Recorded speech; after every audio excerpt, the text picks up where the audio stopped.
Hello. So before we start today's episode of Multimodal, if you're listening or watching the video on YouTube, I just want to give you a heads up. We had some service interruptions as well as some video and audio quality issues due to my service provider called Riverside. I want to apologize in advance. However, the video is still awesome. This very well may be the best episode of Multimodal ever. Lapine, which is the guest from today's episode, was incredible. And I do encourage you to still watch it, even if the lip sync or the audio sync between the video and audio is like sort of out of place at times. I encourage you to keep watching because, of course, the video has the image visuals that go along with what we were talking about. So anyway, sorry again, and I hope you enjoyed today's episode. Hello, and welcome back to Multimodal. I'm your host, Backsteve Future. This is a podcast about GPT-3, multimodal AI models like DALL-E 2, the company, OpenAI. In this podcast, I may talk about new OpenAI research and products, different community initiatives that are going on. I may talk about my own research, my own products. And in this podcast, I definitely try to make sense of what's going on. I try to look at the world from the perspective of a GPT-3 developer or perhaps a DALL-E 2 artist. And every once in a while, I'll throw out there, guess, extrapolate, suggest on what all of this could mean for the future. This is definitely not a podcast about today. This is a podcast about tomorrow. I want to thank you for tuning in to this week's episode of Multimodal. We have not just a guest on this podcast, we have a very special guest. I'm sure by the end of this conversation, you guys are going to realize how lucky we are to have Lapine here. She's like a leading DALL-E 2 artist. She's been with the community from the beginning. I would say she's been a very positive force. And one thing that's very cool about Lapine, she's not just a positive force, but she has a very distinct art style. I think having browsed through her work now, because we followed each other on Twitter for a while, I've seen real growth and progression. And of course, if you all tuned in to the last episode of the podcast, I uploaded the DALL-E 2 talk, the inaugural Twitter Spaces event where Lapine was also there. And I just remember learning a lot from her. And I just think she's an incredible resource, very insightful. And maybe even, I'm going to throw this out there, maybe even a little bit more in touch with her creative artistic spirit than most people. So anyways, thank you so much for being here, Lapine. Did you want to go ahead and introduce yourself? Thank you. I think no introduction that I could give myself is ever going to top that. So we're like opening up with me getting all misty. Thank you. But yeah, I am Lapine, and what Back said, I had early access to DALL-E, and it's definitely been a creative outlet for me in ways that I did not expect. So I'm happy to get into that and many more things. Yes, and throughout the conversation, we're going to obviously get to know Lapine. She's got really interesting background by the sound of it. Like, you've lived in many different places, right, around the world, by my understanding? Just in the U.S. Okay. But I'm not entirely convinced that I'm from this planet to begin with, so I'm just kidding. Okay, because I was going to say we're going to get into that. We can, but we can. Okay. joking. Awesome. I think we've all felt that way at some point in our lives. I mean, recently I've been really just like every other tech bro digging the simulation theory. Like, so maybe not an alien, but in a simulation. So kind of like a Truman Show, except more messed up. Yes, and I've been tweeting about the Truman Show last week, and other people were tweeting about DALL-E 2 and its relation to the Truman Show, like how it also makes them feel that way. But I missed that. Oh my gosh, I need to catch up on that conversation. Yeah, but anyways, so Lapine, tell me, what was the transition like? Like, when did you first hear about DALL-E 2? Is this a new thing for you? Were you dabbling in Midjourney? Were you going more traditional art straight to DALL-E 2? What was it like? So, specific to DALL-E, I have actually this kind of aloof relationship with DALL-E. So I've had early user access since early April. However, I became familiar with DALL-E, the original, in the summer of 2020. One of my housemates, who has been a long time family friend, dear friend, very close to me. We've actually moved across the country together. We have a great group of friends that left the East Coast to come to the Bay Area. So he works for OpenAI, and in the summer of 2020, when everybody's locked down because of COVID, and especially in the Bay Area, because we had those orders to stay home for over a year, and it was an apartment with a shared common space, and I'd walk past and he'd say, "Hey, I need you to give me an idea for something." And I was like, "What's going on?" And he pulls up the Slack discussion, and that was the original DALL-E. OpenAI users would put a prompt into a Slack channel that was programmed such that it would do an output, and it was a cartoon output. But I've always had a knack for just kind of very out there and obscure and strange thoughts. So I remember the very first prompt that I gave to my housemate, my good friend. I said, "See if it can do a Chihuahua reading a book during siesta on Cinco de Mayo," because I wanted to give it different context for a holiday. Siesta would involve a nap, and see what it did with that. And I will never forget, I was so blown away. It put out this little cartoon image of a Chihuahua, and he was sitting on a bed. He had a book in front of him, and there's flags, like a banner of flags, hanging above the bed. He's got a sombrero on. So the model was able to infer all of the cultural context of the holiday, the fact that siesta meant you were likely to be sleeping, but this dog wasn't. He was reading a book. And I was just blown away. And from there, it was like, okay, I would get a text message. I would be out, and my friend is saying, "Give me another one." And I'm like, "A drunk turkey on a moped." I don't know. And then he'd send me a screenshot, and it was a cartoon turkey that looked sloshed driving a moped. So that was kind of my early brush with exposure to DALL-E. And then I feel very fortunate to have been invited to some various OpenAI events over the last few years. My roommate started with them in 2016. I have not been to all events, certainly, but I remember specifically the event right before, it might have been like February or January of 2020, so before things got a little crazy. And I said, to one of his coworkers, like, how's it going? You guys are, full steam ahead on this. And they were telling me, yeah, it's great, but we kind of hit a funny snag this week. And I said, "Oh, what was that?" And he showed me his phone, and he had prompted a picture of a woman looking at a man with binoculars. And the image was a man and a woman face to face, each with a pair of binoculars, touching each other, because it couldn't infer, was the woman looking at the man with binoculars, or was the man looking at the woman and she had binoculars? So that was my last kind of, not check-in, but, discussion with someone about it. And then all of a sudden, fast forward, I don't know where the heck the last 2 years have went, but then it was like, here you go, try this thing. And it's just been, it's been wild ever since. My life will never be the same. Yes. And so along the way, did you have any exposure to GPT-3? How did you find that at the time? I was also a beta user for GPT-3. And I used it very lightheartedly, for just, really just playing with the model, experimenting and giving feedback on it. I did a couple of short stories, fiction, sci-fi, which turned surprisingly dark. It ended up not, through my own direction. It ended up talking about having no choice but to mine asteroids, and there was a lot of destruction. And I do remember some very early on quirks in GPT-3. For example, I'd asked it to, write a description of a rabbit for me. And it told me that rabbits had 6 legs and a patch of fur where the scrotum should be. So clearly at that point, it still needed a little bit of work.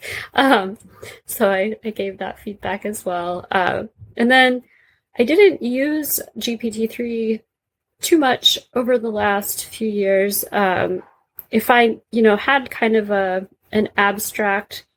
putting together an abstract thought, or maybe outlining some ideas I had for some writing, I found it most useful for that. I see. So A little bit dabbling in GPT-3. Maybe some lessons learned from the beta, as well as even the earlier access you had. I definitely think there's a lot of parallels between GPT-3 beta access and DALL-E beta access. Yeah. Like, you're able to sort of learn from that experience for all of these new AI models. And also, so in between, so you were poking around a little bit, suggesting some prompts, and then you jumped straight to DALL-E 2. Was there any in between? Like, was there VQ, GAN, and Clip? Was there Midjourney? No, None of that stuff? not at all. No, and Okay. this is just, that's why it's been like wild and terrifying. And there's part of me that's like, oh, I feel so not worthy of this privilege, because I had certainly been appreciating AI art and just like really blown away from people's Midjourneys, and I was just like, oh, there's, that's amazing. I don't know anything about that. I don't think there's any way I could ever, be involved in that. And then lo and behold, so yeah. And it's interesting watching people who've only used Disco Diffusion or VQ GAN and Clip or those. I can tell by their prompts if they've been power users of that stuff when they come over to DALL-E, because essentially it's like the more you've written in your prompt, like, and the more modifiers you have, you spend a lot of time on the other tools. And then DALL-E is like a more cleaner prompt. Obviously they can get longer, but there's just something that I love so much about that kind of ethereal kind of Midjourney aesthetic. Like you look at the image and you're like, this is wild. Even if some part of it is missing or very abstract, it's just still, to me, I was just like, this is incredible. So I've had that appreciation for it, for sure. Yeah, I definitely think all the models have character and will be used, years later, maybe decades later, even after there's more sophisticated options. Like I wouldn't mind using GPT-3 even in like 2032 or whatever, just because maybe it has sentimental value for me, right? Regardless of the capabilities. I mean, I still have my Game Boy from back in the day, so I feel that sentimental value. And then I have the Nintendo DS Lite, and I still play Mario Kart once in a while on it. So I see the value there. That the nostalgia runs deep. Yes, and I had experimented with these tools, but honestly, I didn't talk too much myself about them, either on the podcast or my YouTube channel. Part of the reason is like I didn't feel it was mainstream ready. And so maybe one of the exciting things about DALL-E 2 is this is a mainstream ready multimodal AI model. Like, it is a breakthrough in that way. I'd say up until this point, it's been weird internet nerds like me who just like obsess over this stuff and hang out in Discords and stuff. And I mean, obviously they play a critical role. I don't think we'd have DALL-E 2 if it wasn't for this critical mass. That's, this niche group of people who just are obsessed with the potential of AI-based creativity. But anyway, so what was the first experience like? So you went from first gear to like third gear, right? Straight to DALL-E 2. What do you remember about the first week or so that you used it? So I wasn't sure on like the timing of it. So right out of the gate, I was very surprised to just wake up one day to an email. And the email was just like, here's your, click this link and put in your password and you're good to go. There were very basic rules. No sharing photorealistic faces, keep it rated PG, just simple, but also no instructions whatsoever. So I remember opening it and thinking, what am I really looking at? I had seen my housemate playing around with it a little bit, but in the sense that he had uploaded a photo of his brother and then used Inpainting to put a hat on him. So I didn't really appreciate the capabilities of it. I thought like, oh yeah, that's fun. So at first I didn't really know what I was doing. I was, putting a lot of descriptors in and getting frustrated that it was, didn't understand what this was. And then, that's when I really started to use Inpainting a lot. And I think I kind of developed my styles around requiring a lot of Inpainting. I don't really post too many direct prompts.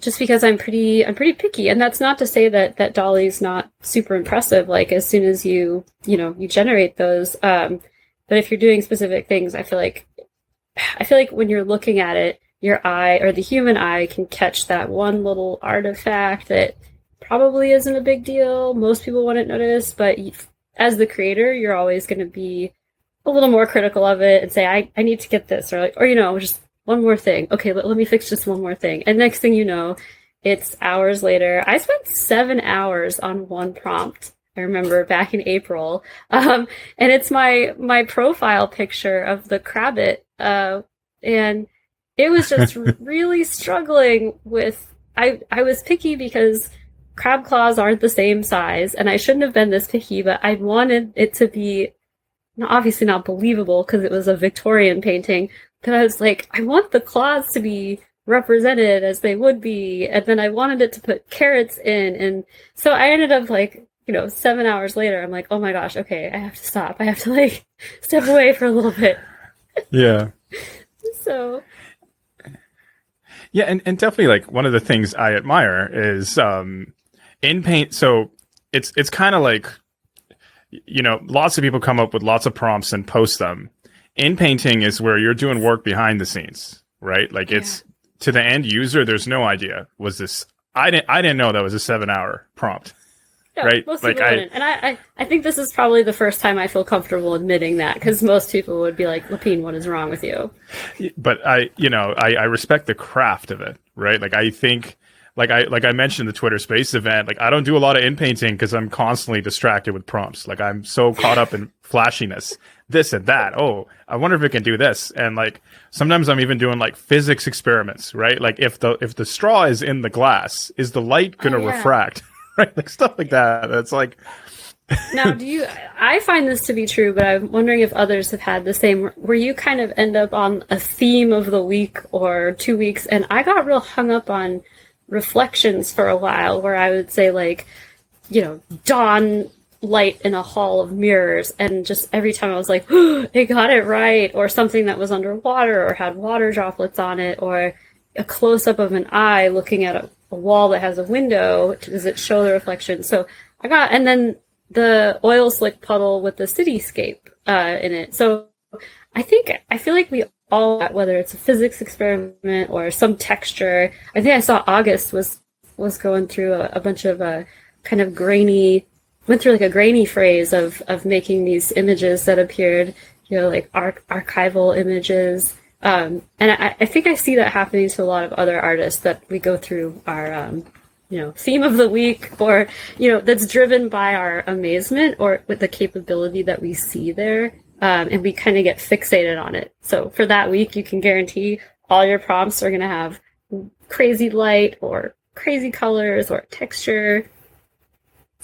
It's definitely part of the process. I think you want to get an intuition of the model. You want to develop a symbiotic kind of understanding of how it thinks. You know what I mean? How you think. I love that. Yeah. Symbiotic's a great way of putting it. Because I think what makes DALL-E so unique is that at this point, when I'm scrolling my Twitter feed, I can almost always tell whose prompt I'm looking at. And even if somebody replies under their image with their version of that prompt, it doesn't look the same. Not just because DALL-E's giving them a different image, but people are using Inpainting differently. Everyone seems to have their kind of own style, which really says a lot, because in this platform that is, almost, let's say for AI models, it's very out of the box.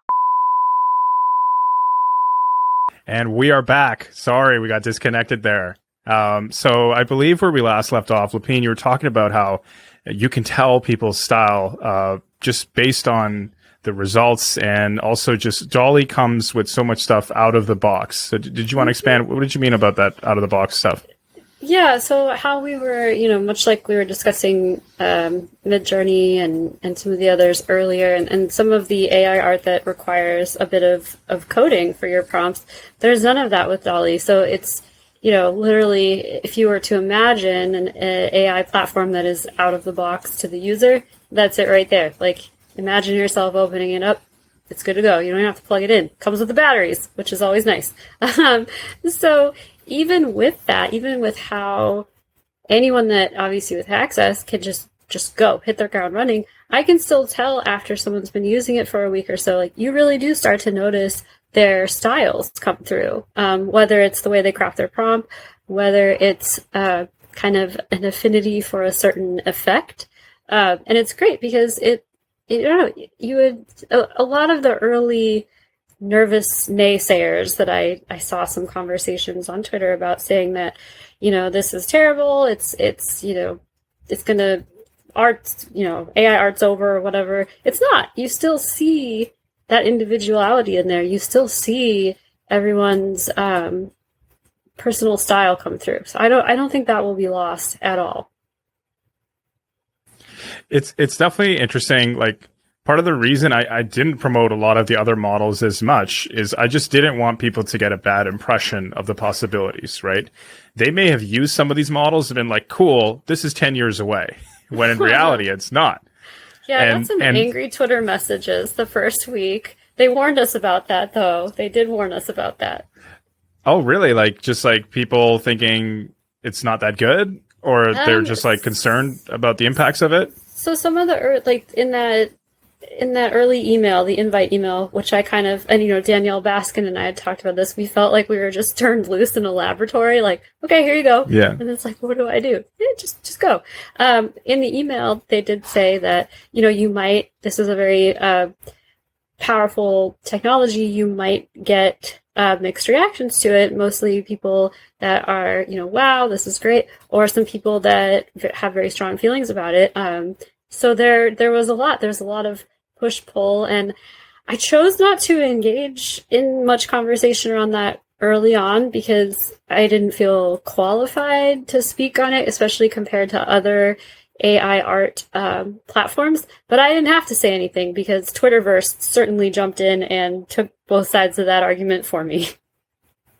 Got it. Yeah. Okay, so that's really interesting. And so what was your first prompt? Do you remember? Oh my gosh. So I tried to go, super. Oh, actually, no. So my first prompt was, I don't think it was the first one I shared, but I shared it eventually.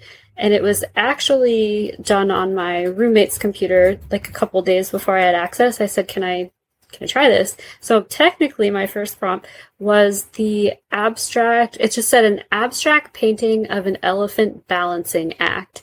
And that's when I was just floored at the results that I got back, because it was this very airy, brushy painting of an elephant with all the correct number of legs and a trunk and a tail, who is balancing on a ball, or it may have been a triangle. I don't remember, but I was just blown away. So that was actually my first one that I did.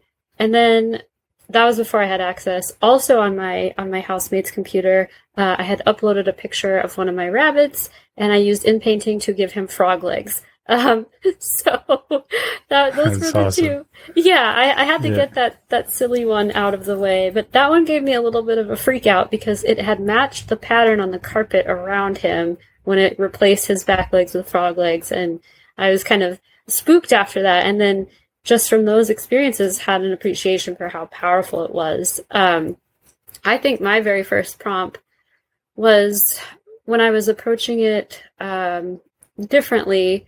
I was kind of like, I was treating it like a blank canvas where I could add in elements. So I had asked for, as a metal worker, I had asked for this metallic DNA helix, but I wanted it underwater, and there was a fractured clock watch or pocket watch that was sinking under it, and then I wanted to put a hummingbird in there. And it was supposed to be my concept of time versus entropy.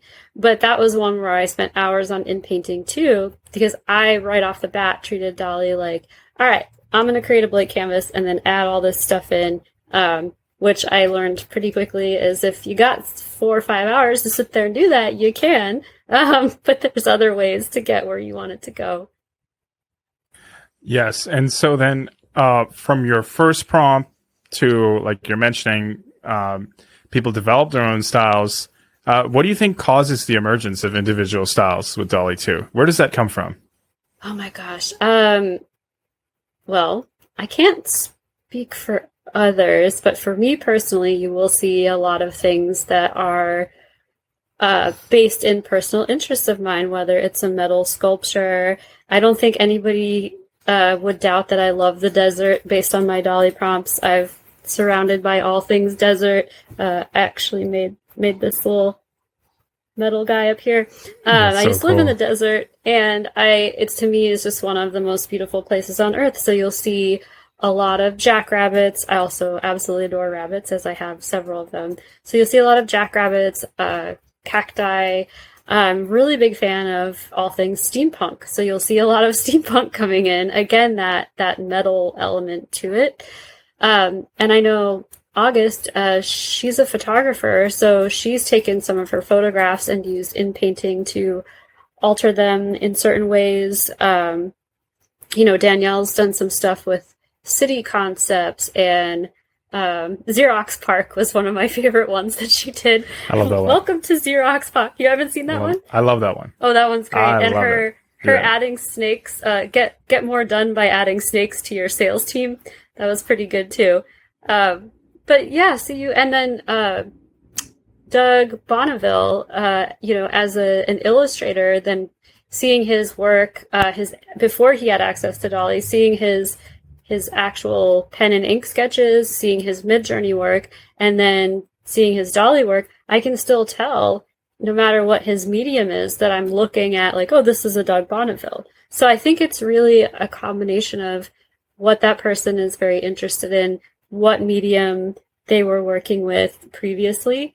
And I think that's what makes it so unique to anyone. And I think even somebody that,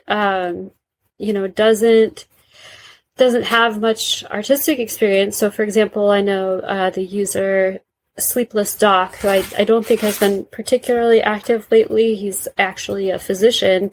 I think he's been busy in the clinic, but a lot of his prompts were these like steampunk anatomical drawings and cell biology sketches. And so that obviously influenced his style. So even if somebody doesn't consider themselves an artist, their life experiences, interests, or just the way they move through the world, I think is really going to have an influence on their prompt style. I definitely agree. And by the way, Doug, Danielle, August, they've all been in the last Twitter Space event talk that we had that I posted. So okay, those are right? my first Twitter friends. So fun fact, I actually did not have Twitter before DALL-E access. I actually made a Twitter for when I got DALL-E. Because that's awesome. Actually, wait, that's a lie. I think I had Twitter back in 2010. And I just kind of forgot about it. So much so that I don't even think my old username exists. So I had to come back. I had to come back to Twitter, but I'm actually finding it quite enjoyable.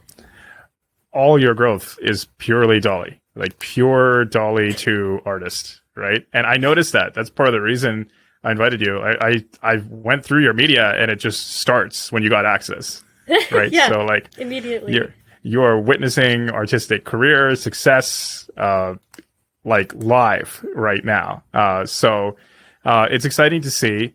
So in my experience, like I didn't realize how much fun it is to actually onboard people to DALL-E, or at least let them use your account for a little bit.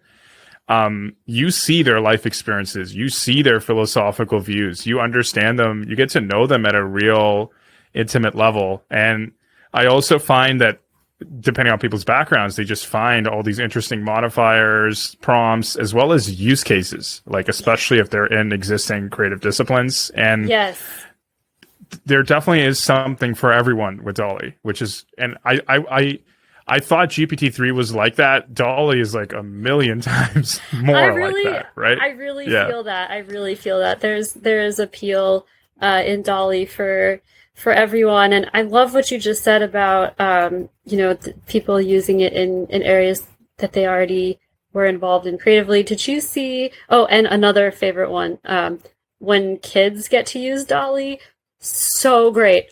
So great. I don't know, and there's something that combines the 2 points that we just covered. Did you happen to see the post of the dad who made the chicken slippers that one of his children had prompted?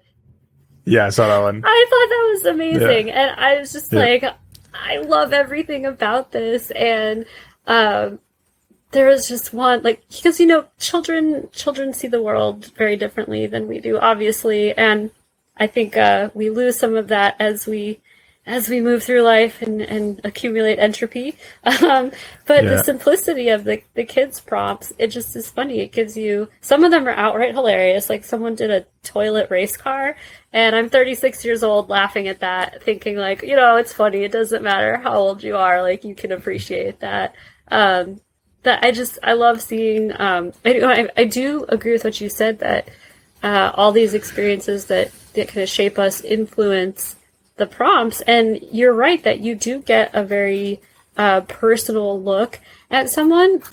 And what I've started to notice too is if I'm looking at somebody's prompts or somebody's, their DALL-E art, I can kind of tell when they're maybe going through a little something different or difficult, because their style will change a little bit. I'm seeing them prompt for darker things. I won't say who, but I saw somebody posting imposter syndrome, and I was like, okay, someone's going through some stuff. So I feel like we get this very beautiful window into others around us, their life and what's going on for them. And of course, they may not have expressed that before. Now they have a convenient way to just let me type up this text. It exists. The expression is done. I can move on. The value of that, that is something that a lot of traditional, or I won't want to say traditional, non-AI artists or other mediums, they spend a tremendous amount of time working on a piece. And, they even say that artists have like their blue period where they were, down for a while, and their art shows that. But you now have created an outlet for folks to explore those feelings expressively. And this is something I touched upon in one of the Twitter spaces where I say, like, I think this will be very therapeutic for people. Art therapy is very much a thing. We use our brain differently when we're being creative. And this just makes it a lot easier for people that maybe don't paint or don't draw or don't know how to use Photoshop or Procreate. They now have a chance to kind of explore what they're feeling and create a visual representation from that. And then it kind of becomes this digital diary of sorts. Yeah, and so one other thing I've observed is I think people's art style develops based on DALL-E prompts that work. Yes. So, and it's like some overlap between DALL-E prompts that work really well and also that they really like. And I almost feel like people have go-to prompts and modifiers they use just to test the waters before they actually do the prompt they want.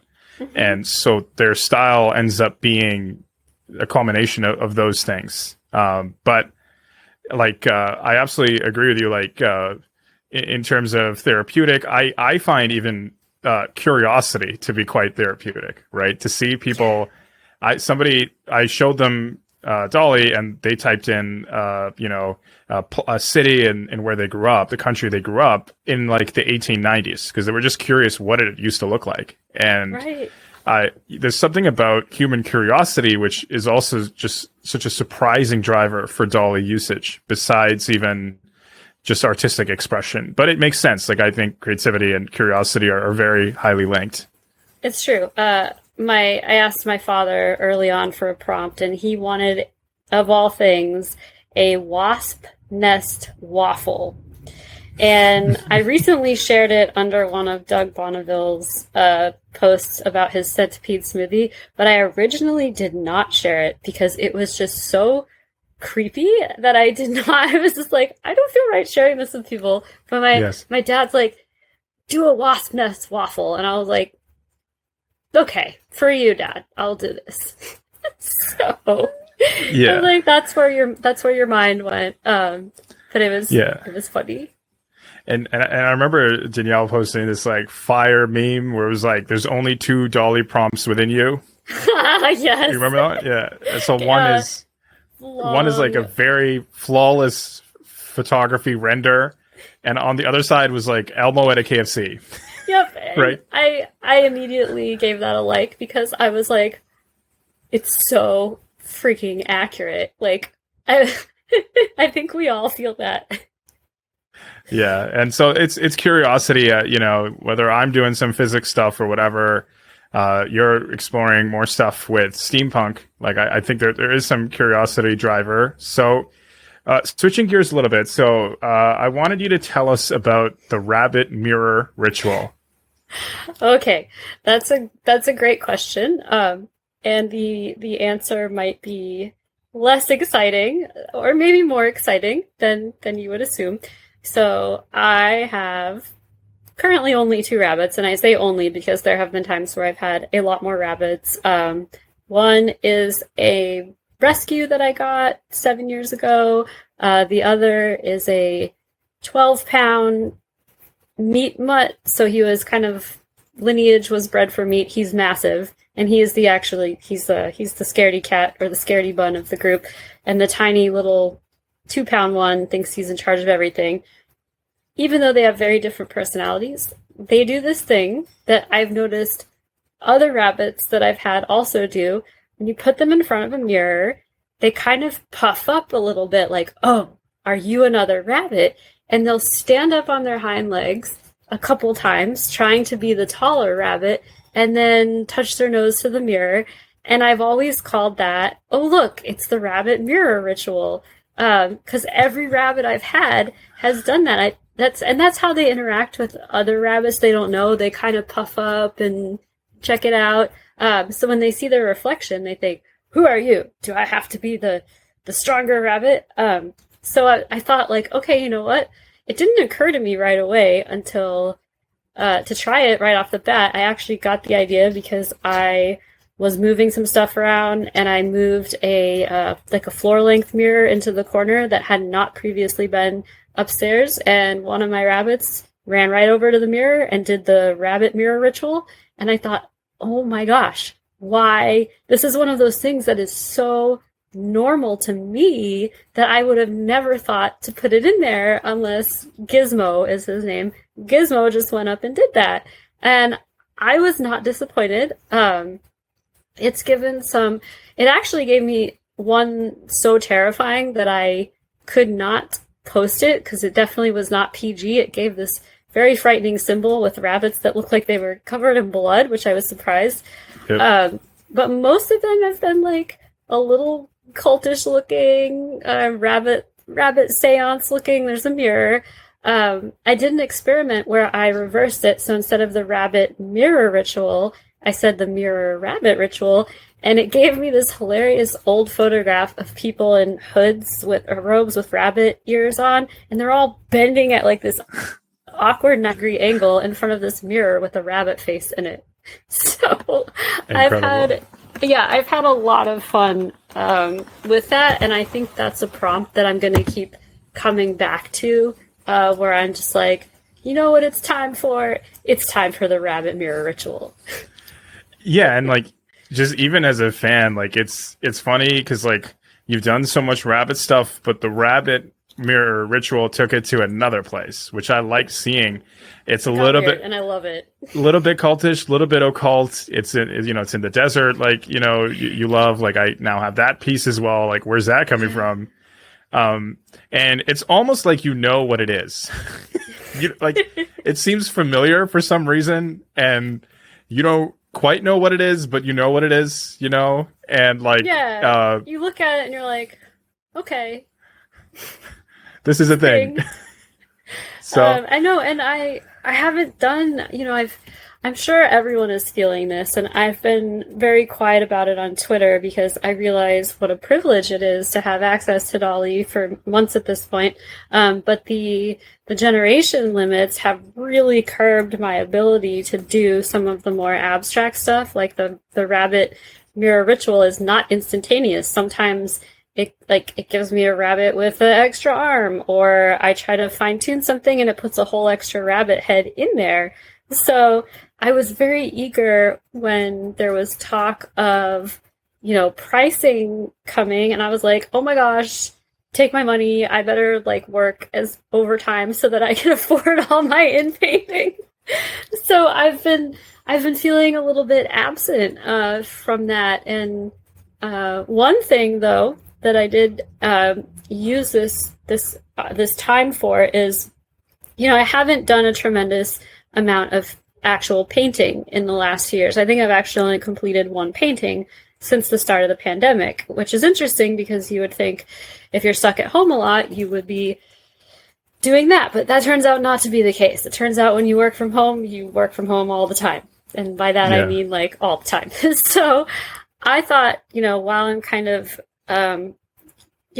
not having as many prompts available, which I totally am okay with if it means more people get access, I use that time to say, I'm going to pick one prompt that's totally not something I would ever paint, not a style, and I made one rule that I was not allowed to omit any artifacts or any just obscurities.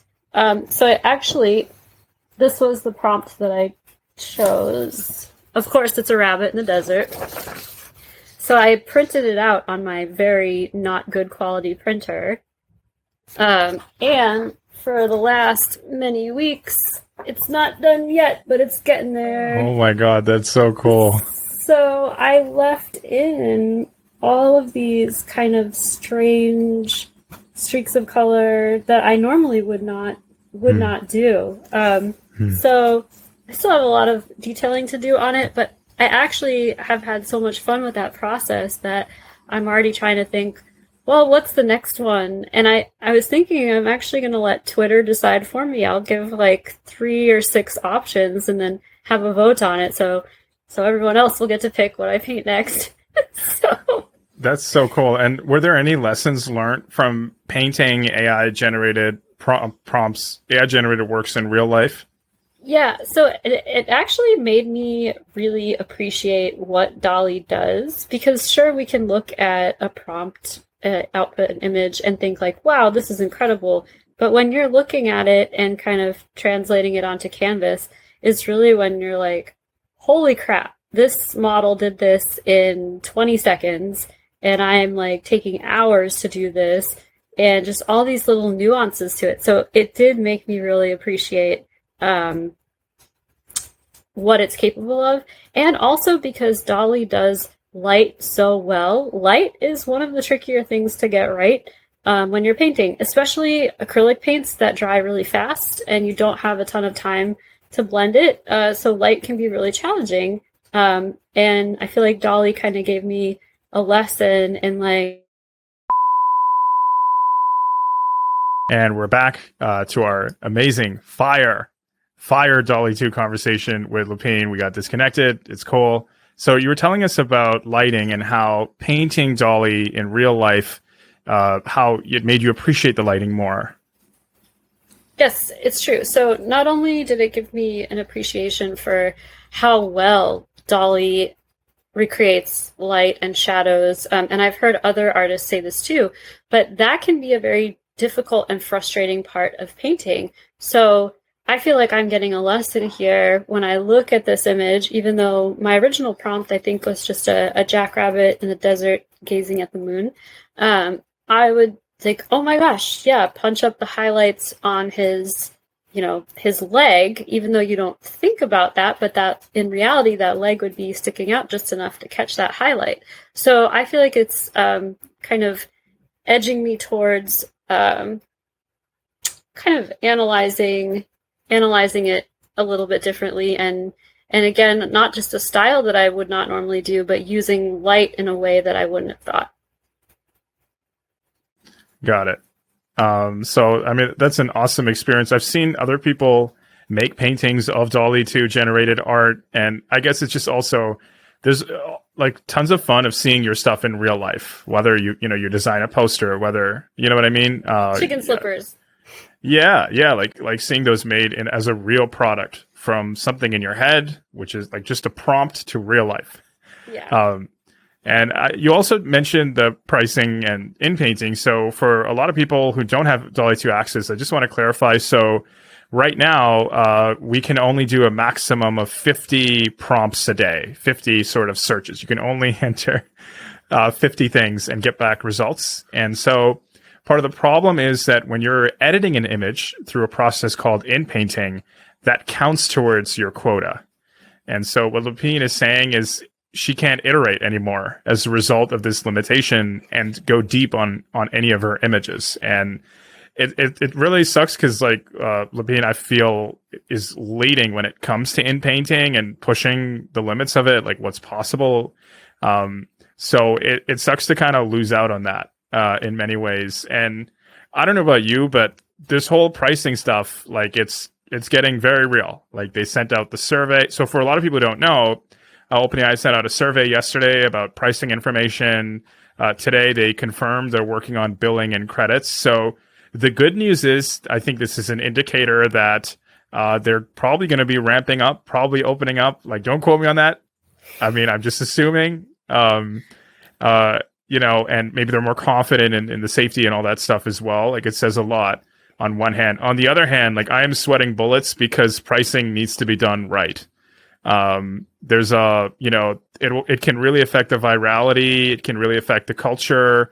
It can affect the incentives.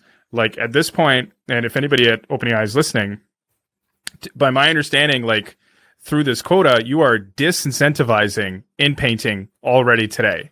Like, so this is a whole tool. This is a whole format. We've barely scratched the surface of what's possible with it. The pricing structure is impacting it.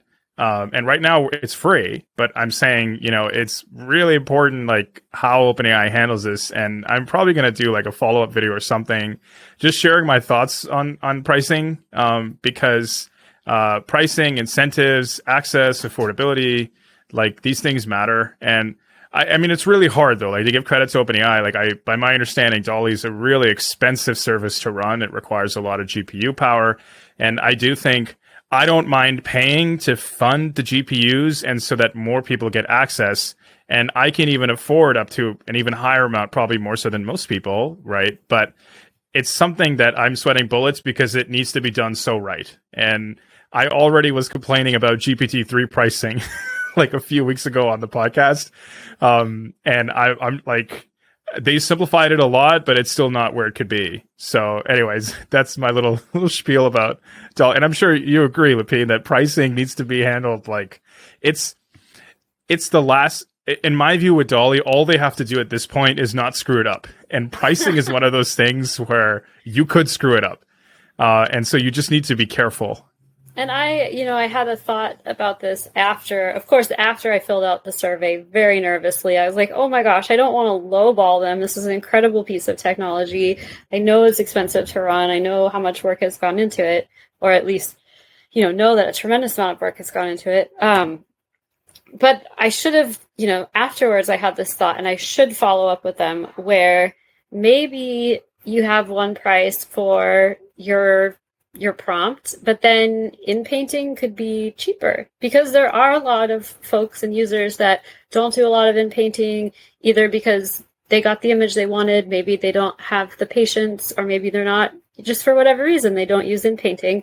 So I think that would be one option, is like you pay a price for the prompt, and then if you're staying with that generation and just, iterating, that's what inpainting is. It's like small adjustments, you would pay a lesser price for each of those. And I'm not sure if that's something they considered, but I should follow up to the survey with that.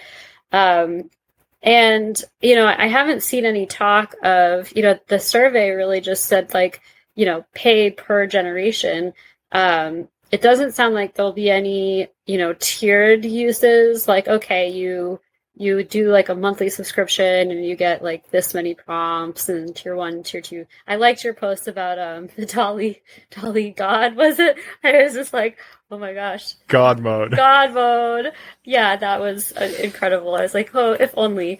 So I'm really curious to see what they come out with pricing. And, fortunately, with OpenAI, they do listen to feedback. So if it comes out and it's just not affordable for folks, I think they'll be receptive to that and make those adjustments.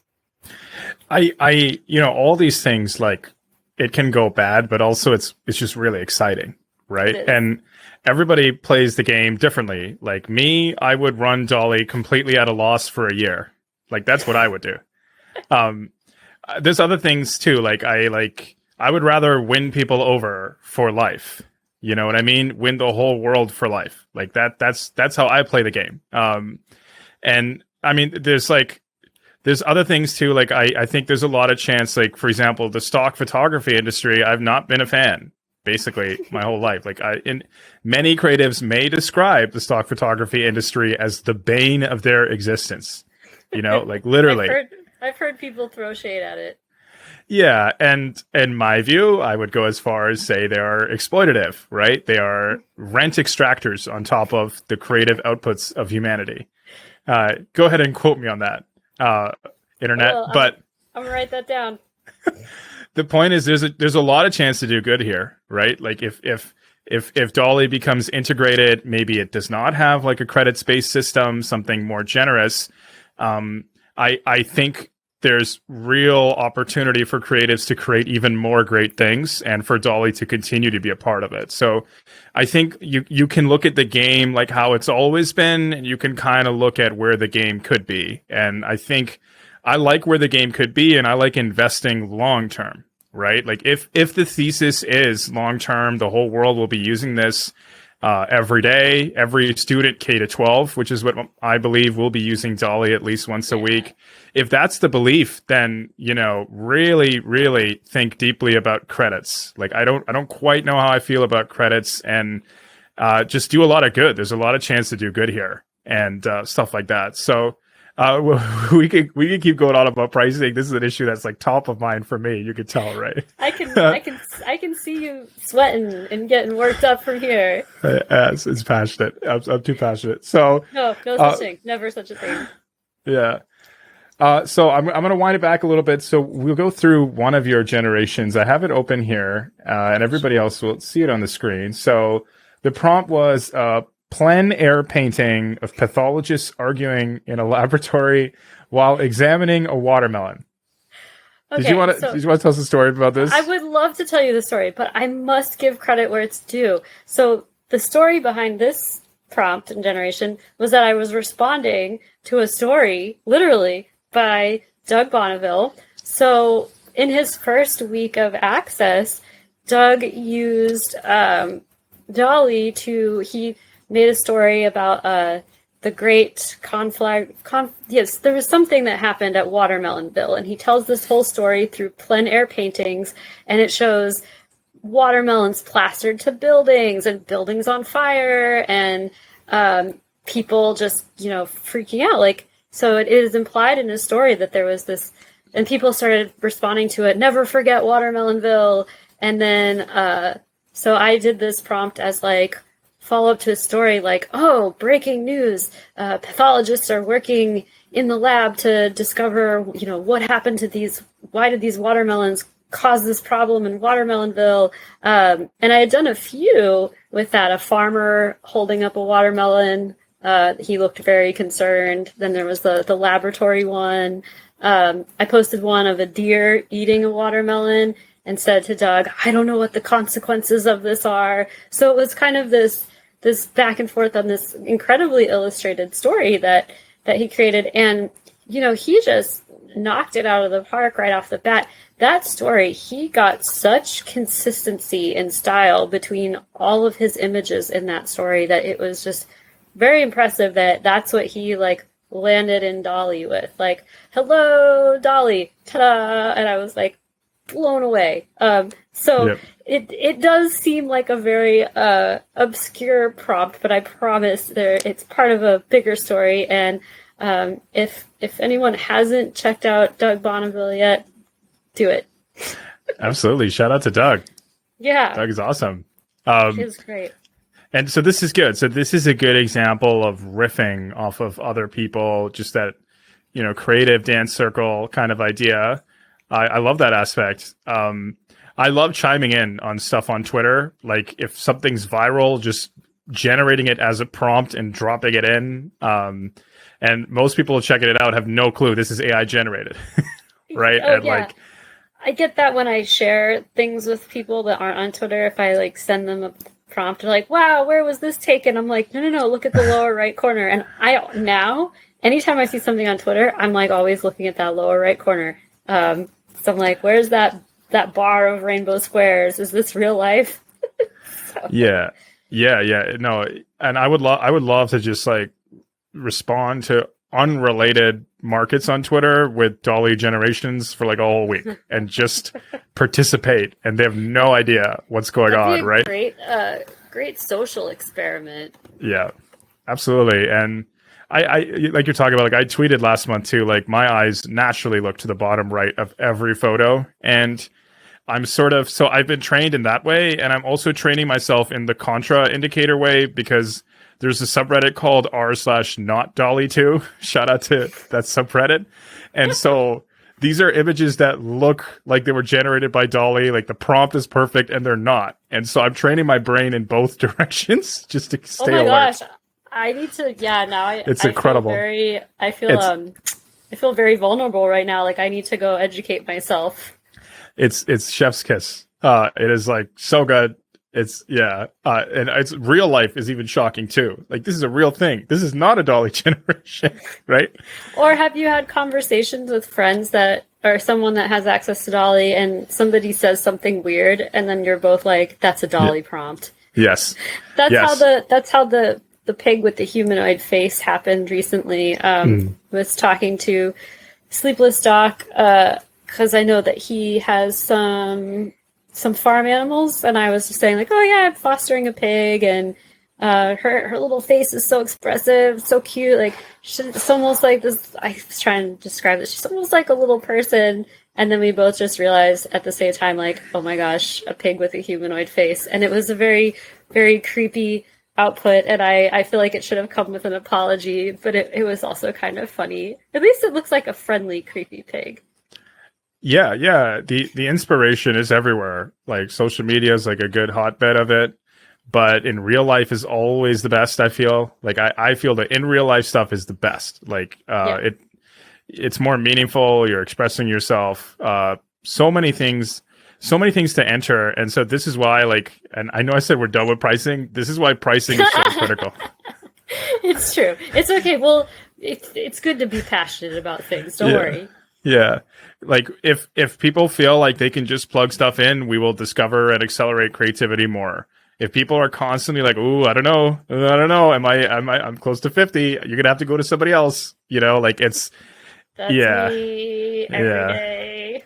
Yeah. And one thing I think I'm going to advocate for my pricing video as well. Like I'm thinking like you should be allowed to tweak a prompt. Like I think they could measure it. Like if it's like 50% different, roughly, it's free. It's just unique, original ones. I understand the cost doesn't change for them, but again, you're disincentivizing creativity at this point with pricing, and so it needs to be so particular and well thought out.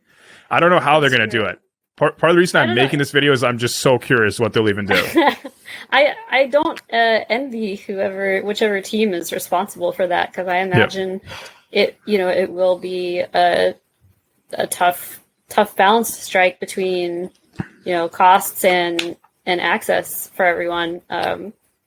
We shall see. Yes, I think I'm nervous about it too now. Now that like I was a little nervous before, but now I'm like, all right, maybe I am more nervous than I thought I would be.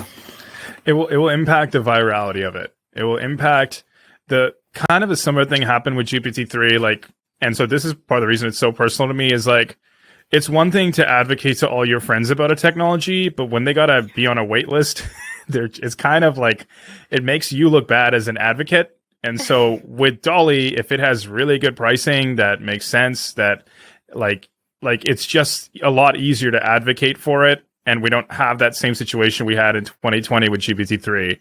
And and truthfully, like even though I was a beta user of GPT-3, when the paid model came out, I actually didn't use it. I didn't sign up for the paid portion of it because I was like, well, I'm not.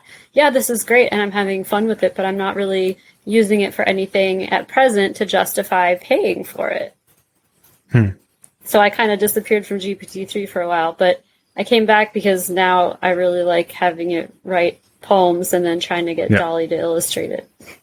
And it's gotten a lot better. Like it's incredible. Oh my gosh. It's The so last 2 different from years. 2020.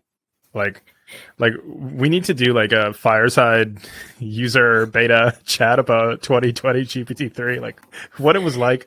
And in hindsight, maybe I was a little bit too bullish on it, just a little bit. Like everyone else would be like, I don't get it.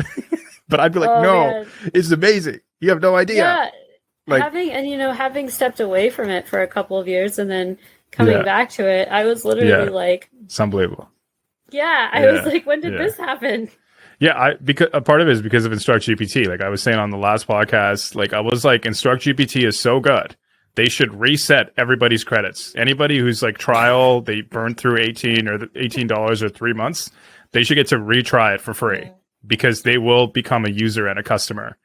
It's great now. It's incredible. Yeah, pricing is this really interesting topic. Like there's people who study it and do pricing professionally. Like you can hire a pricing expert. And it's very like psychological as well as functional and utilitarian, which is why like I've also found it just so fascinating as a topic. So oh my gosh, I need to learn more about this because it's I'm sure this is a need that other companies have, and it makes sense that they would have somebody that is specifically for this role. But I would be really curious to see like what are the determinants, obviously, other than covering your expenses for pricing? Because it is true in some cases. I know I've heard this reported for some apps that like if someone pays even a small price for something, they're going to likely use it a little bit more because they're like, oh, I paid for it, so I want to get my money's worth. Versus free, where they might be like, but of course, if it's too expensive, they're not even going to get it in the first place. So finding that balance. And there's all these case studies too. Like if you try to increase your price later, people get really mad, especially at the consumer level, right?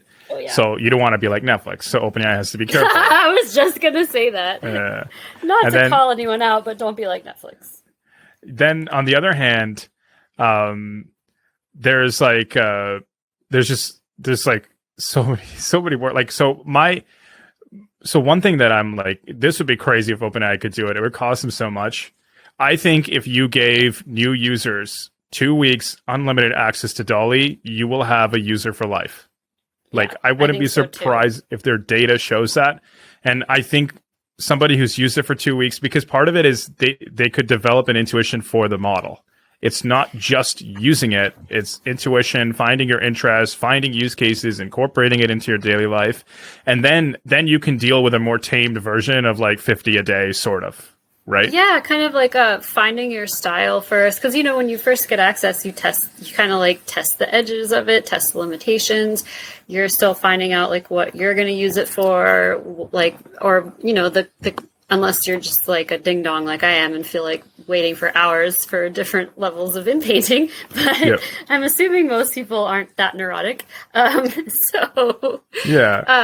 I think that's a really great idea. I think that's a wonderful idea that like, welcome, here's your 2 weeks unlimited. After that, it's X amount per, whatever they decide, generation.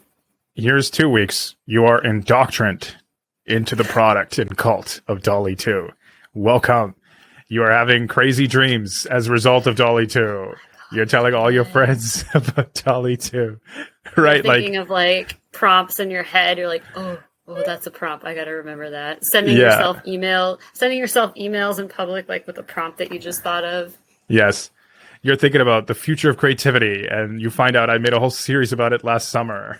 Right? All the typical sides of a DALL-E 2 user.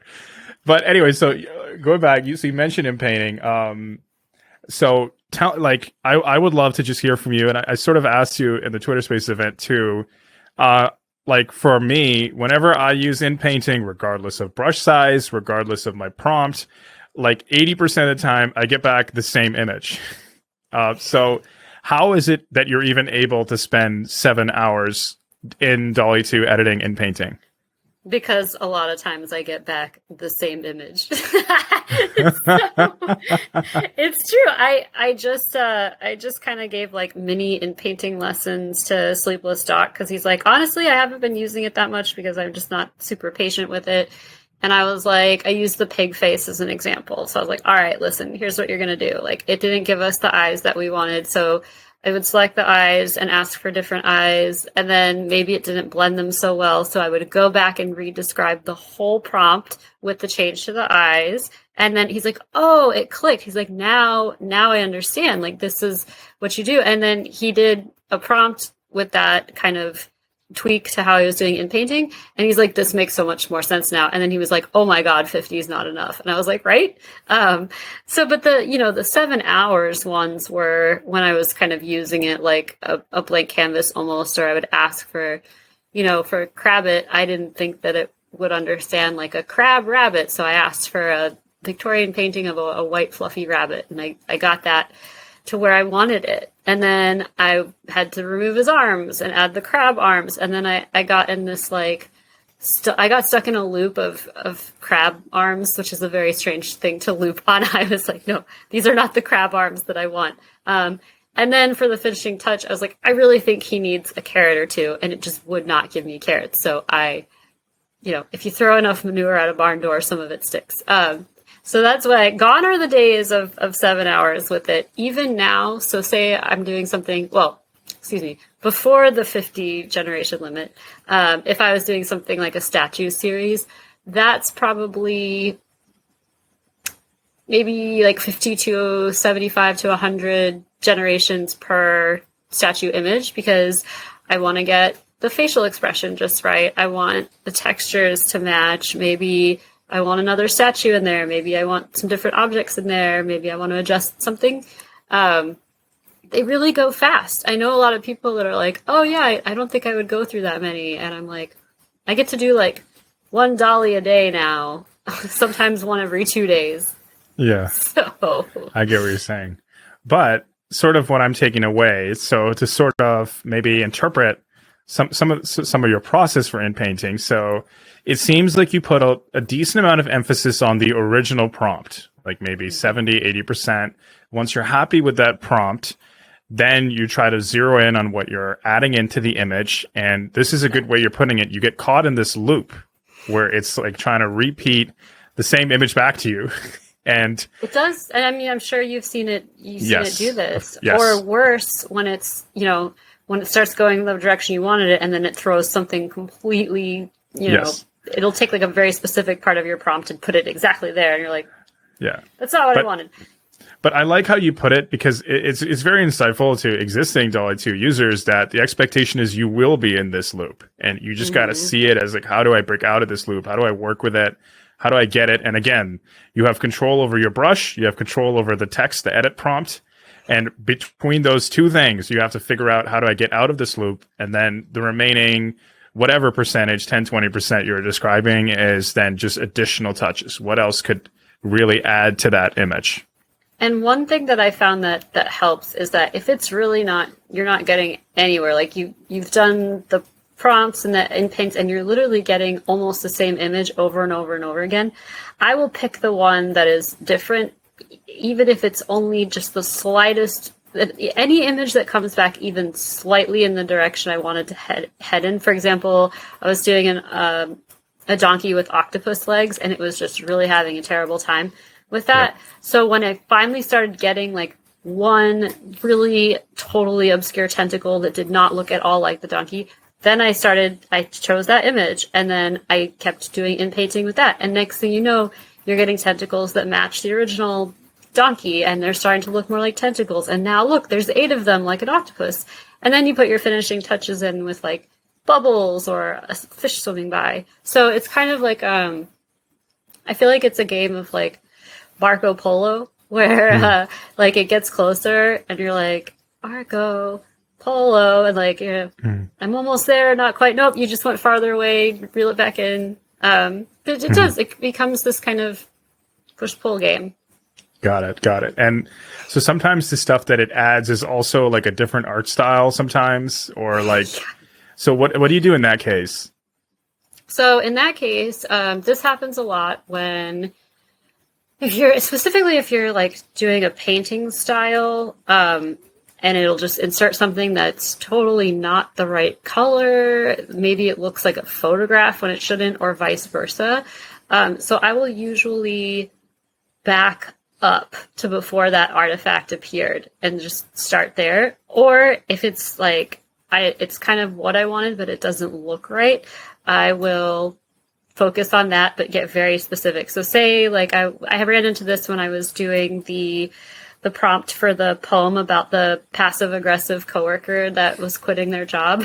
And it was a neoclassicism painting of, I think it was coworkers disagreeing or something. And none of the three figures had similar enough styled faces. So I selected all three of their faces and then just took that down to neoclassicism painting of person's face. And it was getting me closer. And then the last guy's face was just way off. So had to take his whole face away again. And then choose a smaller inpainting size. So I've actually found that if you pick the smallest size, it really doesn't know what you're asking. If you pick the smallest size and start there, you have a better chance of at least starting to get what you want. And that's why early on I had requested like a smaller inpainting tool because of that. Yes. Yeah, the original brush was like massive. Hello. Yeah, it was not helpful. It was maybe actually, now that I think about it, my inpainting probably takes a lot less longer than ours because we have like the smallest brush. Smaller brushes, yeah. You know, it's really interesting, like if brush is even the right iconography or the right symbol in a way, like, and selector, I don't know what to call it. Yeah, because sometimes it ignores whatever you brushed anyways, and you're cool with it. Like, you don't need exactness. You just need it to understand. And it's a suggestion circle. And me personally, like I think my first in my impressions video, like I just said, like DALL-E should just be text. Like I try to not grab a brush if I don't have to. Like it's like one of those things. But anyways, Inpainting is version 1. It's really exciting, and I appreciate you sharing this tip about start small, pay attention to your overall direction, try to play this Marco Polo game. And welcome back. We had another interruption, but you know what? We took advantage of it. We took a break. I'm back. Lapine is back. We are recording probably the best podcast of Multimodal. It's happening now. Great work, Lapine. Really appreciate you being on. Thank you again. Thank you for having me here. This is fantastic. Yes, and I hope, when we stitch everything together, it'll make sense to everyone where you left off, where your train of thought is. So we're gonna do a hard pivot now. So you've shared a lot of cool, not just art, stories behind the art. Like, as you were talking, I came up with this idea, like I should have another podcast called Behind the Prompt, because there's like all these just amazing stories behind all these prompts and DALL-E art that we take for granted. But anyways, so what do you think makes a good DALL-E prompt? Oh, this is important, and I'm glad you asked this. And this is something that came up in the Twitter space, but this is something that I figured out pretty early on, as I think most users do, is that be very, very descriptive, almost as if you're writing alt text for, assistive screen readers or technology that is intended for visually impaired people. So that's kind of where it turns into an art. Like, it's almost like part poetry. And this is where I think it's like a valuable learning tool, is you're going to use your words differently, because very rarely when we're in conversation with somebody, do we describe things like that. Like, I'm not going to be like, hey, did you see this linen, highly textured pillow with a Southwest desert aesthetic of 2 flute players and a cactus under a spiky orange sun? Like, I'm not going to talk to you like that. You'd be like, what is actually wrong with you? But that's how you're talking to DALL-E. So it's kind of got, in that sense, this poetic component to it. And the more you can use your words to describe what you want, the better. And a good exercise is something that I kind of stumbled upon. I think it was Isaac Sench, who had done a Reddit several months ago where it was like DALL-E users recreate this photo, and it was somebody holding the mason jar, the glass jar, up against the sky. And I was like, oh, this is a really good exercise. And people were getting very close. And if you looked at the people they're getting close to it, it was poetry. It was like a silhouette of a human hand, perspective night photography of a glass jar with a nebulous galaxy rising from it. And that's a great exercise. Take anything around you and describe it to DALL-E and see what you get, and refine that until you get what you want. Yeah.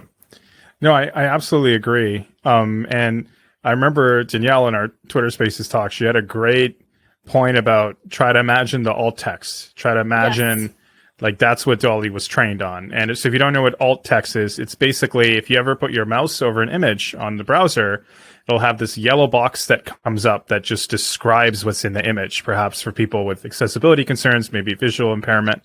And so that's the kind of image captioning pairs which DALL-E was trained on. So you kind of want to get in that kind of mindset, basically. How would you describe the image that you want? And I appreciate the tips you're sharing. But what do you think is the essence of a great DALL-E prompt? Like that resonates with the audience. Like what is it about certain prompts that just do better than others? Something that no one has seen before. Something obscure, something seemingly impossible, something absurd. Of course, things that are, comical become popular too. But really just kind of, we all have that place in our mind. And I think we do lose this a little bit as we get older. But imagine your much younger self, how, you would just look at the world with so much imagination, and you almost like develop these little mental maps in your mind of maybe your neighborhood. And you would go there with your friends and be like, well, this is where we think there's treasure buried. And that level of kind of imaginative kind of make-believe, just put that in DALL-E. So obscure things, or even if you don't really consider yourself kind of an abstract thinker or an obscure thinker, take a nap or go to sleep and let your brain do it for you. When we dream, we cobble together all these pieces from our day, something we heard on the news, maybe a movie we watched, past events, current events. So wake up and write it down. Keep a dream diary and use that for your prompts if you want to get something that's way wild and out there. I think that, yeah, harness your obscure, wonderful weirdness, or create a dream journal, or both. Those are great pointers. I 100% agree. I would add so you mentioned going for certain emotional reactions, right? So that's one way. Another thing I'm thinking is kind of just know your audience. I think maybe Twitter is a little bit different than r/DALL-E 2, right? You may want to take a look at what does the audience revolve around, or what hasn't the audience seen before, if that's who you're going for. And I would also just say too, I've noticed the further I get away from everybody else, what everybody else is creating with DALL-E or what kinds of art already exists, the more independent I am, the more I land on things we haven't seen before. So there's something about DALL-E where it sort of concentrates your brilliance to your creativity and imagination and your prompt. There's something about it where that's where the genius is happening. And so the more independent you are, I just find it reflects in what comes out, and you will land on things nobody has ever seen before.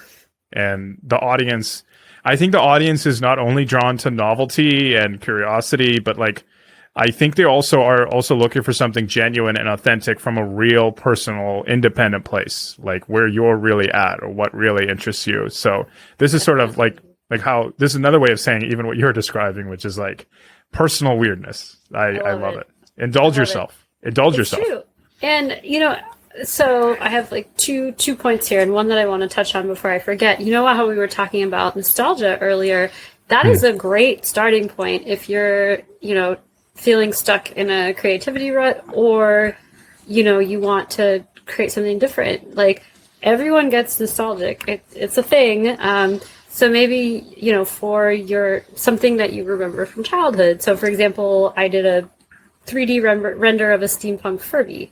And a lot of people were like, oh my gosh, I forgot about those. Like, those are things that resonate with people. Like, oh my goodness, yes, remember those Tamagotchis and Furbies, and oh my gosh, a Lisa Frank painting of a cactus garden. I haven't thought about that. She made these crazy colored notebooks that, like, I think I was obsessed with when I was in 3rd grade. So, like, 8 years old. So, like, revisit some of those things. Revisit things. Because, when we're younger, we really pay attention. We really remember those things well, like the textures and the colors and how something felt or sounded or smelled. So call back some of that and make some nostalgia with your own twist to it. So yeah, that's an important one for prompt creation. And then just again, like echoing what you said, harness that weirdness, and something you're going to find as you use DALL-E, as you get more comfortable kind of putting those more obscure prompts out there, because it does feel a little bit vulnerable to share your prompt. I know some people share their images and just give it a title, or they don't give it any text at all. But I always share my prompts because I want people to see part of the process. And the more you do that, you'll actually feel like you're more comfortable expressing yourself, because you're like, this is how I got that image. Here's what I wrote. And somebody might be like, oh my gosh, that's really dark, or oh, that's really abstracted out there. And you're like, yeah, I did that. So because you like embrace your process and your thoughts, and like own it. It's yours. Yeah, and it's interesting how things are panning, right? Like people are, I think at some level they do compare what was the text and the image that came out. Like they want to know both. And everything I do, I try to just be a resource, and every DALL-E generation is unique. So it doesn't, I'm so cool with other people adding to my prompts or running it themselves or building on it. Like I'd rather be a part of the culture than exclusively isolated doing God knows what, right? That's one thing I love about it, and I think that's true to the spirit of open source, is like, hey, I did this thing, and you should iterate on it. Try this thing and see how it goes. And, it's kind of creating this, it's kind of almost like an interactive art, and there's kind of a community forming around it, because you can take an idea that someone had. Like, for example, when I was replying to Doug Bonneville's Watermelonville story, I was like, oh, this is fun, let's play. And like sometimes August would reply to one of mine with like, oh yes, I saw this one too. And it's just these like very playful, interactions that you don't really get a lot of that nowadays. So it's I don't know, I feel like I've like become encased in this little AI art bubble, and I love it, and all of the people that I've met on this journey as well. It's great. Yeah, no, it's awesome. I've advocated for more lax controls. Like instead of OpenAI owns everything, like I've wanted to put my stuff even in public domain. And part of the reason is like culturally, it'd be really cool if the culture was collaborative from day one, where people are building, we're not caught up in copy and stuff. I'd sort of tweeted it to OpenAI, like, I'm cool with being the guinea pig here. Let me public domain my stuff and like make it there. And they never got back to me. So I don't know what the plan is. Like there might be some other like, and maybe there's some pricing piece as well, right? Like it's kind of like always the pricing piece. Pricing or something. Or maybe it's just they probably have something in the works. And anyways, so two other pointers, like there's that classic Peter Thiel question. Like it's something like what great truth do you know that nobody else believes in that's important? Like it's like something like that, right? I think this, like, it kind of relates to DALL-E 2 prompts. Like, what great important prompt has no one entered before, right? Like, I think I would look at it that way. And the other thing that I do is I do actively try to onboard or at least show people DALL-E who've never used it. And I love paying attention to what new users of DALL-E are making. Like, I've tweeted several times for months that if you get access to DALL-E, you are absolutely welcome to tweet me and tag me on Twitter with your very first post or two. I would love to check it out because I love seeing new users' creativity, and it helps me keep my mind fresh on how people are looking at it. It's a very Yeah, that experience of sharing and expanding the community. Very And important. you feel their perspective. You feel like I would have never thought of that, but it's genius they thought of this. Every DALL-E generation can be further explored, basically. Oh, yeah. Like they can go in infinite directions, and new users just have such a fresh perspective, and they don't just quite live in this world as much as we do, that they are an amazing source for great ideas, great concepts. And of course, with DALL-E, there's some quality standard there. So whatever they're making is also good. Like it's not just fresh and unique and original. It's good. And I think this goes for like many areas in life or many professions or anything. Like it's, as humans, generally, we tend to kind of get stuck sometimes. I mean, writers talk about writer's block, painters get stuck in like funks. Like sometimes you get stuck on the same style for too long, and having somebody else come in kind of break that up a little bit and like, oh, a new perspective. And it's not just in the art world, like anything, like if you work at a company, like hiring somebody out of college or out of school that's like, oh, like they're taught something different than you were taught in school, and they have different experiences, and it's just really valuable to kind of like the collective of being a human. Yeah, and learning. Everybody is your peer. Everybody's a teacher. Like you have inspiration can come from everywhere, regardless of skill level or anything like that. So that's just one other tip that I had. And so, how much would you say your prompts are premeditated versus on the fly? How do you come up with your prompts? You mentioned like a lot of it is based on real life inspiration. Yes. So it's, I did touch on this in one of the Twitter spaces. So I had, from a very young age, I loved to draw. I did take formal art classes when I was younger. I drew a lot and painted a lot in high school and early college. And then, unfortunately, I had to have brain surgery at the age of 22. And oh, wow. It really changed a number of things. So not only, did it change like my ability to hold a brush for quite a long time. I had a lot of problems with visual tracking before and after the surgery. Like my eyes were not moving together correctly. I feel like they still don't some days, but that's cool. So I literally started to see my world differently. And that was probably the most alarming thing to me. In that I remember that frightened me very early on. I thought like, what is wrong with me? Like, why do I feel like Alice in Wonderland? I feel like I'm too tall, and I'm 4'10". I'm obviously not too tall. I'm a very small human being. And I would suddenly feel too tall or too short, or things would look far away and they weren't. And then as I got closer to my surgery, I was seeing like zigzag lines or a grid over everything. It was really affecting my visual center and my visual processing abilities. And that kind of changed everything for me, because that's when I started thinking like, oh my gosh, like the way we move through the world physically is actually quite subjective. Like my experience is going to be very different from yours and somebody else's, even if there's nothing like technically wrong.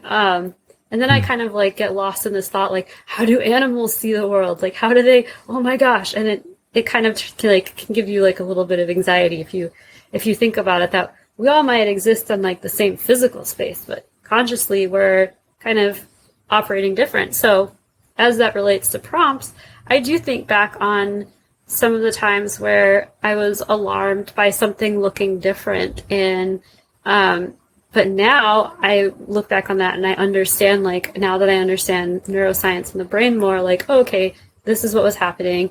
And I can play with that a little bit in DALL-E. Maybe I give something a very strange lighting, or just, make it look different, or you look at it and you feel like a little bit weird and a little bit uncomfortable. And I'm kind of recreating like what I was going through pre-brain surgery and post-brain surgery.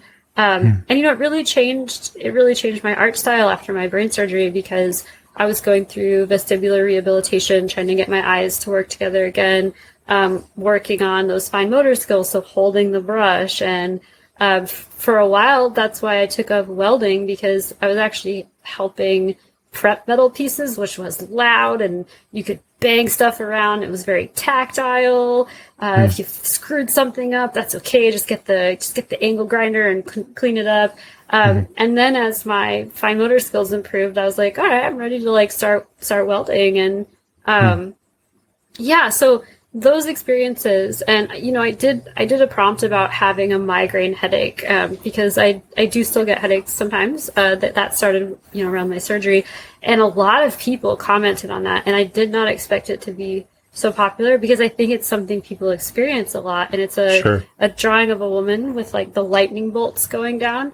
And people are like, this is exactly what it's like. So a lot of my prompts come from those experiences. And one of the other things that happened since the surgery, because of the part of the brain that was operated on, my dreams changed. I spend a little bit too much time in REM stage sleep. So I'm a very active dreamer. Unfortunately, sometimes I'm an excellent sleepwalker and sleep eater. Wow. Yeah, it's pretty wild. Yeah, like turn the heat on in the summer and wake up with like cookie crumbs on my pillow. That doesn't happen as much as it used to, but every night I'm a very vivid dreamer. So there are a lot of those in my dollies. The tooth chair, that was a dream. The tooth chair was a dream. And I will wake up, and that's why I say to people, like, keep a dream journal, because, there's a lot happening up there. But I wake up and I'm just like, oh, okay, wait. Sometimes I'll just grab my phone and start the prompt, and then after work I'll come back to it on my laptop. So the inspiration's like already inside a lot of us, just pull it out. So some experience that someone had that maybe was difficult or frightening to them, made them see something differently, revisit it from a creative perspective. And then this again gets back into like the concept of where I think DALL-E could be, useful in kind of art therapies. Let people create that experience in images that they kind of, they would see differently. It's an expression of what they've been through. I think it would be beneficial for them, and then they're sharing that piece of them with the world. Yeah, and like loosely some kind of memeability, like how universal, like the confused grizzly bear. Like I learned, like, just if you can nail some experience that other people relate to, that makes them go, yes. That's a very relatable one. Yes. Like things that, especially those prompts that convey emotion or frustration, like that grizzly bear is just like, I love that one. Very relatable. An example of like, the statues stuck in traffic, where they're just like we've all been there. So it again goes back to that kind of our collective experiences. Yes. And by the way, I appreciate you sharing this incredible life story. I did not know that. This is why we tune in to Multimodal. We got the exclusive here. This is incredible. It's like Beethoven. It's like Beethoven or something. Yeah. No, it's quite admirable, and I think it's, a lot of things are clicking in my head now, like based on what you've made and stuff. Like it's making a lot more sense. And this kind of goes back to the feel question that you said. So if I had to say, like, it wouldn't be a prompt that somebody hasn't done, but maybe like a perspective on something, is that like if you've been through, like, everybody always says, like, don't let this bad thing or that bad thing define you. I think that's really shitty, or not good to say to somebody. It's unrealistic. It becomes a part of who we are. I'd say that, like, if you've been through a tough experience, or that you just move through the world in a different way, harness that experience, draw something from it that can be used creatively, and then your brain will view it, your brain will categorize it as something different. Like, oh yeah, this thing happened to me, and I do remember it was difficult, but now, because this happened to me, I have this perspective, or I have, I ended up on this path because of that, or I met this person because of that. So, and that's another important thing that I truly believe, is that we're kind of, each of us individually are kind of like a little piece of everyone we have ever met, even if we didn't know them that well. Like we pick up little pieces of those of us along the way. And that shapes us too. So there's my like super deep, like super. Yeah, we're gonna clip it. We can call it here. We got the clip. I would add, so I 100% agree with that. Like, I would just add one tiny piece on top of it, which I think DALL-E is about reaching higher. I think multimodal AI is about this, but what else? How can we, like, so it's not me in a classroom confused about calculus. It's a grizzly bear. Like, I think you want to, like, take it and then try to do a little bit more. Yeah. And try to obviously keep it authentic, try to keep it with all things considered. But, like, the greatest prompts and DALL-E generations I've seen just do a little bit more, or they have some kind of twist on top of the emotion and the relatable experience to it that also adds to that reaction, adds to the underlying theme. Like, there's just a little bit higher that you can do with DALL-E, and that's also what makes it so great. It is, yeah. It gives you that freedom to do that, to make that confused grizzly bear in calculus, like to make the egg with an eyeball staring at you. Like, it gives you that freedom. Did you have a dream about a tooth chair? Show it to people. Yes. Okay. Now we know where that one came from. Yeah. So, I feel like I need to kind of indicate when I'm sharing something that was a dream. Like, I need to put like a little emoji next to it so that those that listen to this podcast will know. Like, all right, if she posted this prompt and there's like a, I don't know, like the ZZZ emoji, then we know, oh, she dreamt this, and then everyone will be like, oh, okay, this was strange. You need to like open source your dream journals if you're comfortable. Oh my gosh, it's like a DALL-E gold mine. I feel like it's a gold mine. Selling them to Quentin Tarantino most days, but turn those into DALL-E, awesome. Sure. So there was kind of a specific kind of angle to this question, and I wanna ask it again. Everything you've said has been awesome. So thank you. It's based on feedback that I get from people, is like, especially people who are not creative, not artistic. I'll throw this out there, maybe more on the technical end.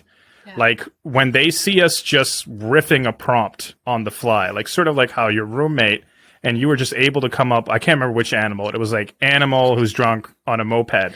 Drunk turkey on a moped. Yeah. The turkey's an amazing choice of animal, by the way. Let me add that as well for that particular prompt. Like, people look at that and they just wonder, where does that come from? How can you just, mishmash these kinds of elements?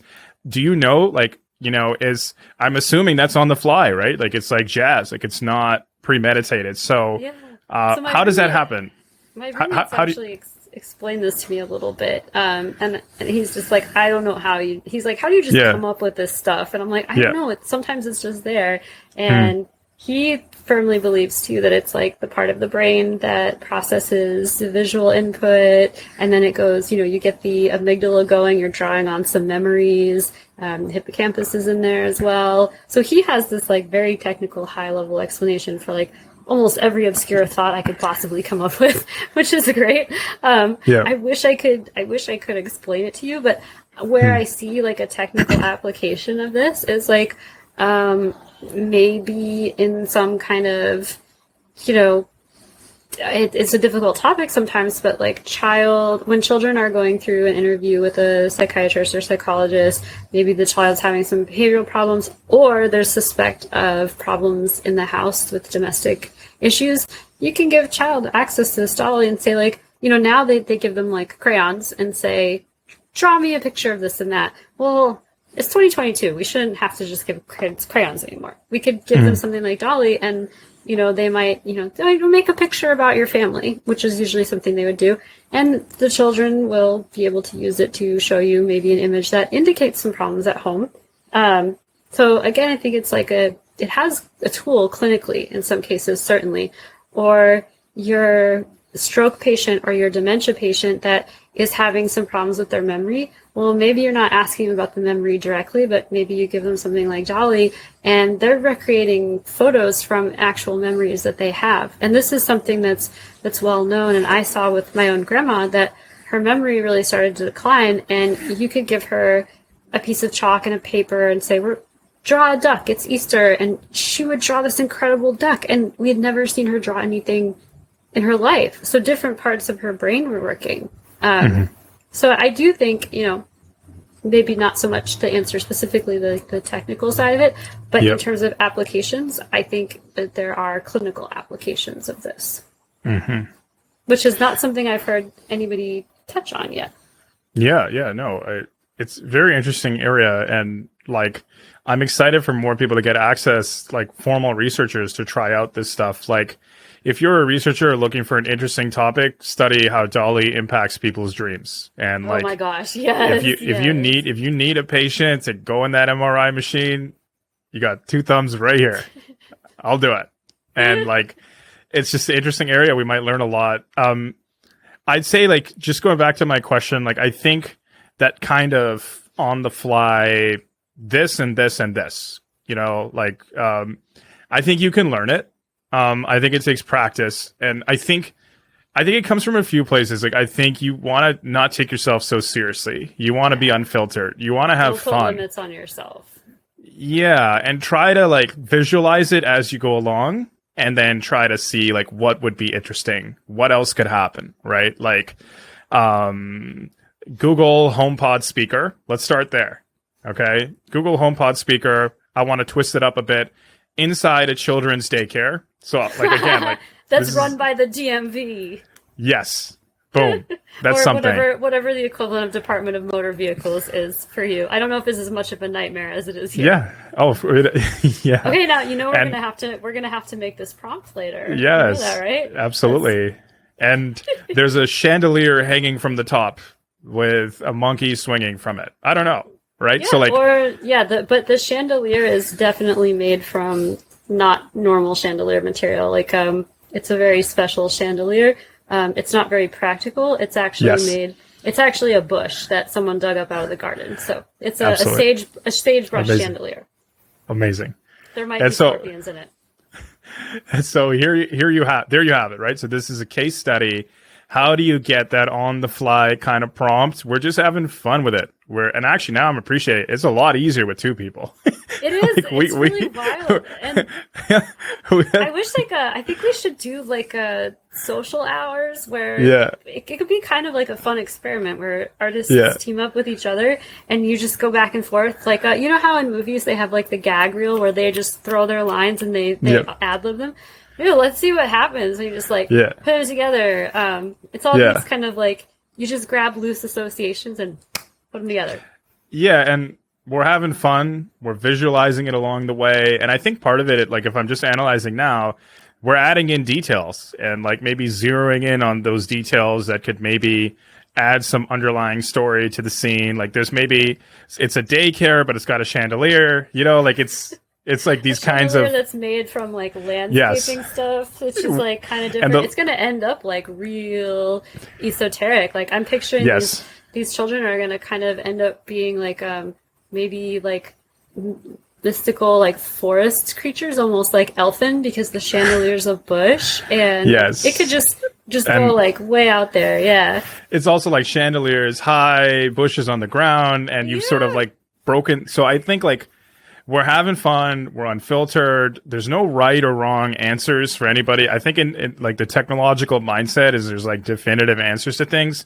There's no right or wrong answers. And the cool thing with DALL-E is we can just try it. Like there's no real downside. Imagine doing this in real life with painting. Then I'd understand you want to put a lot of thought into it. But it's like so much commitment. And we're also trying to like maybe like do the opposite of what is expected, right? And so you want to maybe have some fun with those twists. Now, there's no right or wrong way to do a DALL-E prompt. This is just more in that on-the-fly style. Like if you're listening and you're wondering, how do these people come up with that other than lots of spare time? This is how we're doing it. Like you just witness it on the spot. And there's other styles, I'd say, of prompts too, which like anyone can do, right? Like you can just be curious and wonder, how does DALL-E react with certain kinds of light and shadows, like Lapine was talking about, with the straw light refracting. Like that's another example. Another one is just like you try to create a really unique, detailed photo, and you have the best modifiers. It's very specific kind of lens, right? Like there's lots of ways to do it, but don't let this on the fly style intimidate you. And you also just don't have to be like that, right? Yeah, like you don't have to be like that. So you brought up a really good point too, when you mentioned the lens. So I don't have any photography experience. So when I was wanting to post some of the photorealistic posts or pictures of, the piglets or the hummingbirds, I actually went down a little Google rabbit hole looking at like, what are the best lenses for outdoor photography, studio photography. So it's also an educational tool. And, in terms of painting, like I found myself looking up like, who are the neoclassicism painters? Who is a famous Victorian painter? What about sculptors? So there's an opportunity there where if you see people doing all these things and you're like, well, I don't really know those things, just do a quick Google search for like, styles of painting or best lens for macro or up close photography. Like there's a huge opportunity for learning, and it'll give you like ideas too. Soak up stuff when you're on the bus, train, whatever. Listen to what people are talking about. Use Stare your at them eyes uncomfortably. Just kidding. Use your eyes, like when you're out and about, notice visual details. I want to add to Lapine's awesome point. Like I mentioned in the past, like maybe study art history and architecture and photography. I would even add GPT-3 is an incredible tool to help you explore this world. Ask it to write you a poem. You can actually ask it for a sonnet or a rhyming one. I've even had it give me pretty decent limericks and haikus. And make it ridiculous if you want, or make it serious, and then literally copy and paste part of that into DALL-E, and then throw an apostrophe or comment at the end and say, detailed digital art or detailed, artist Michelangelo painting or Michelangelo sculpture. So there's an idea for you. Or, I had somebody early on that came to me and said, can you illustrate a poem? And I said, sure, which one? And he chose Daffodils, which is William Wordsworth. I should know this.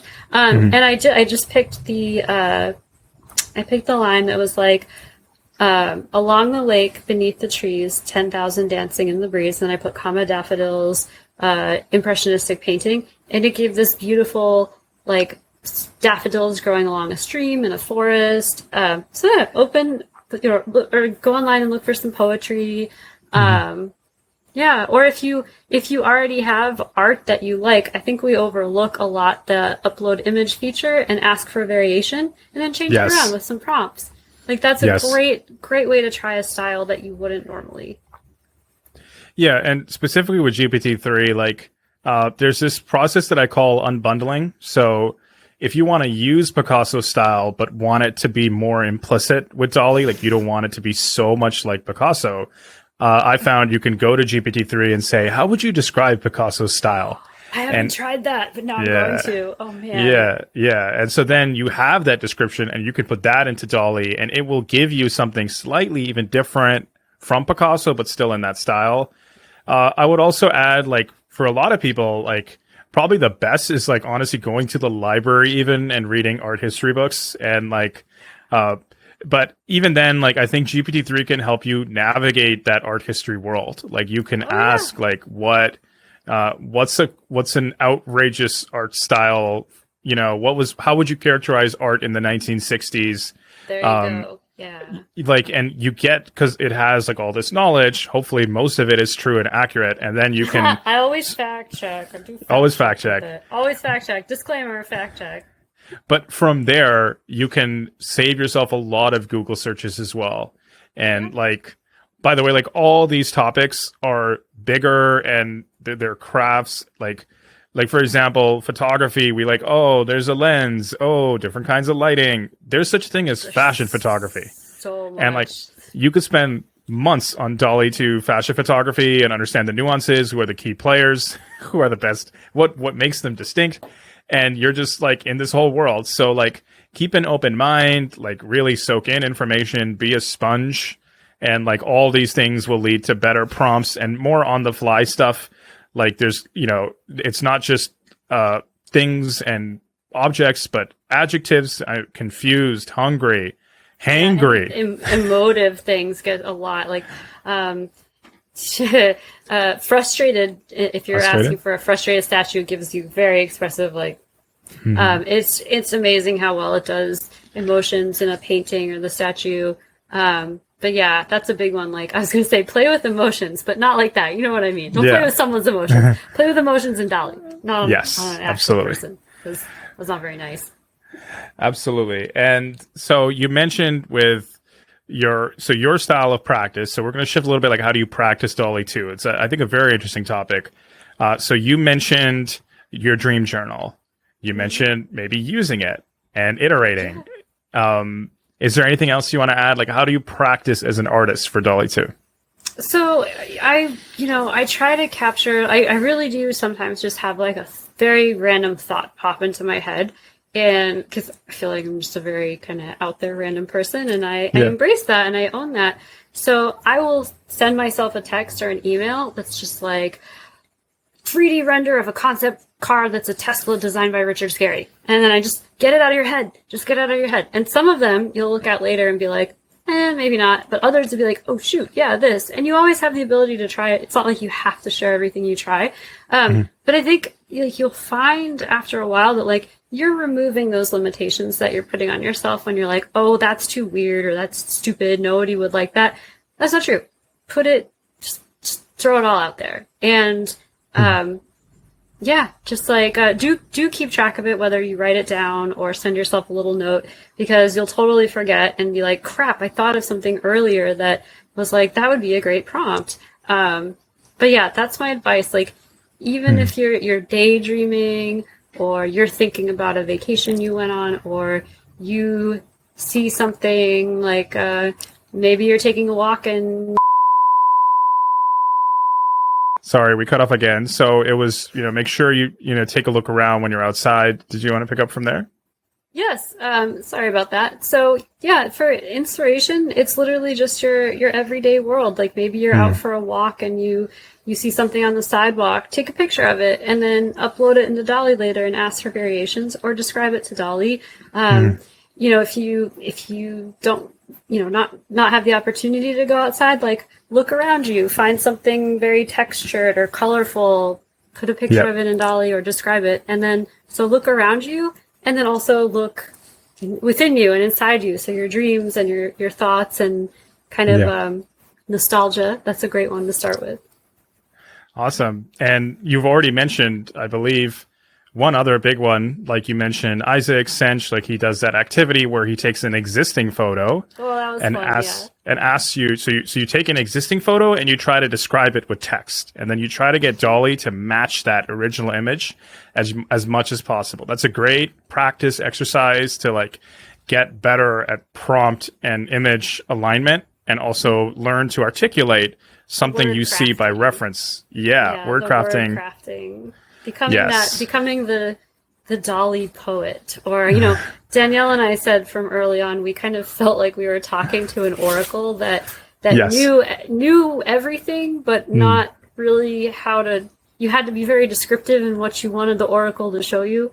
Like the oracle is kind of obstinate, and you could ask it for something, and it'd be like, and then you're like, okay, but here's really specifically, and then the oracle's like, oh, why didn't you say so?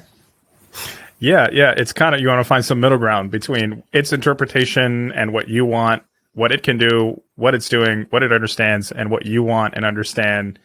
Another tip that Lapine has already shared, this is also based on what Danielle has suggested, which is like you want to internalize this alt text. You want to become an alt text image captioning machine. And like that will help you. I would also just add, like, I found reddit.com r/pics is an awesome subreddit to practice DALL-E prompts. And the reason that I say that is the stuff that's ranking really high on r/pics is already interesting to some general audience. On top of that, I made a video on it, like, hey, let me take the highest ranking posts for one random day off of Reddit and make them into the DALL-E versions. What I found is I was exposed to different walks of life.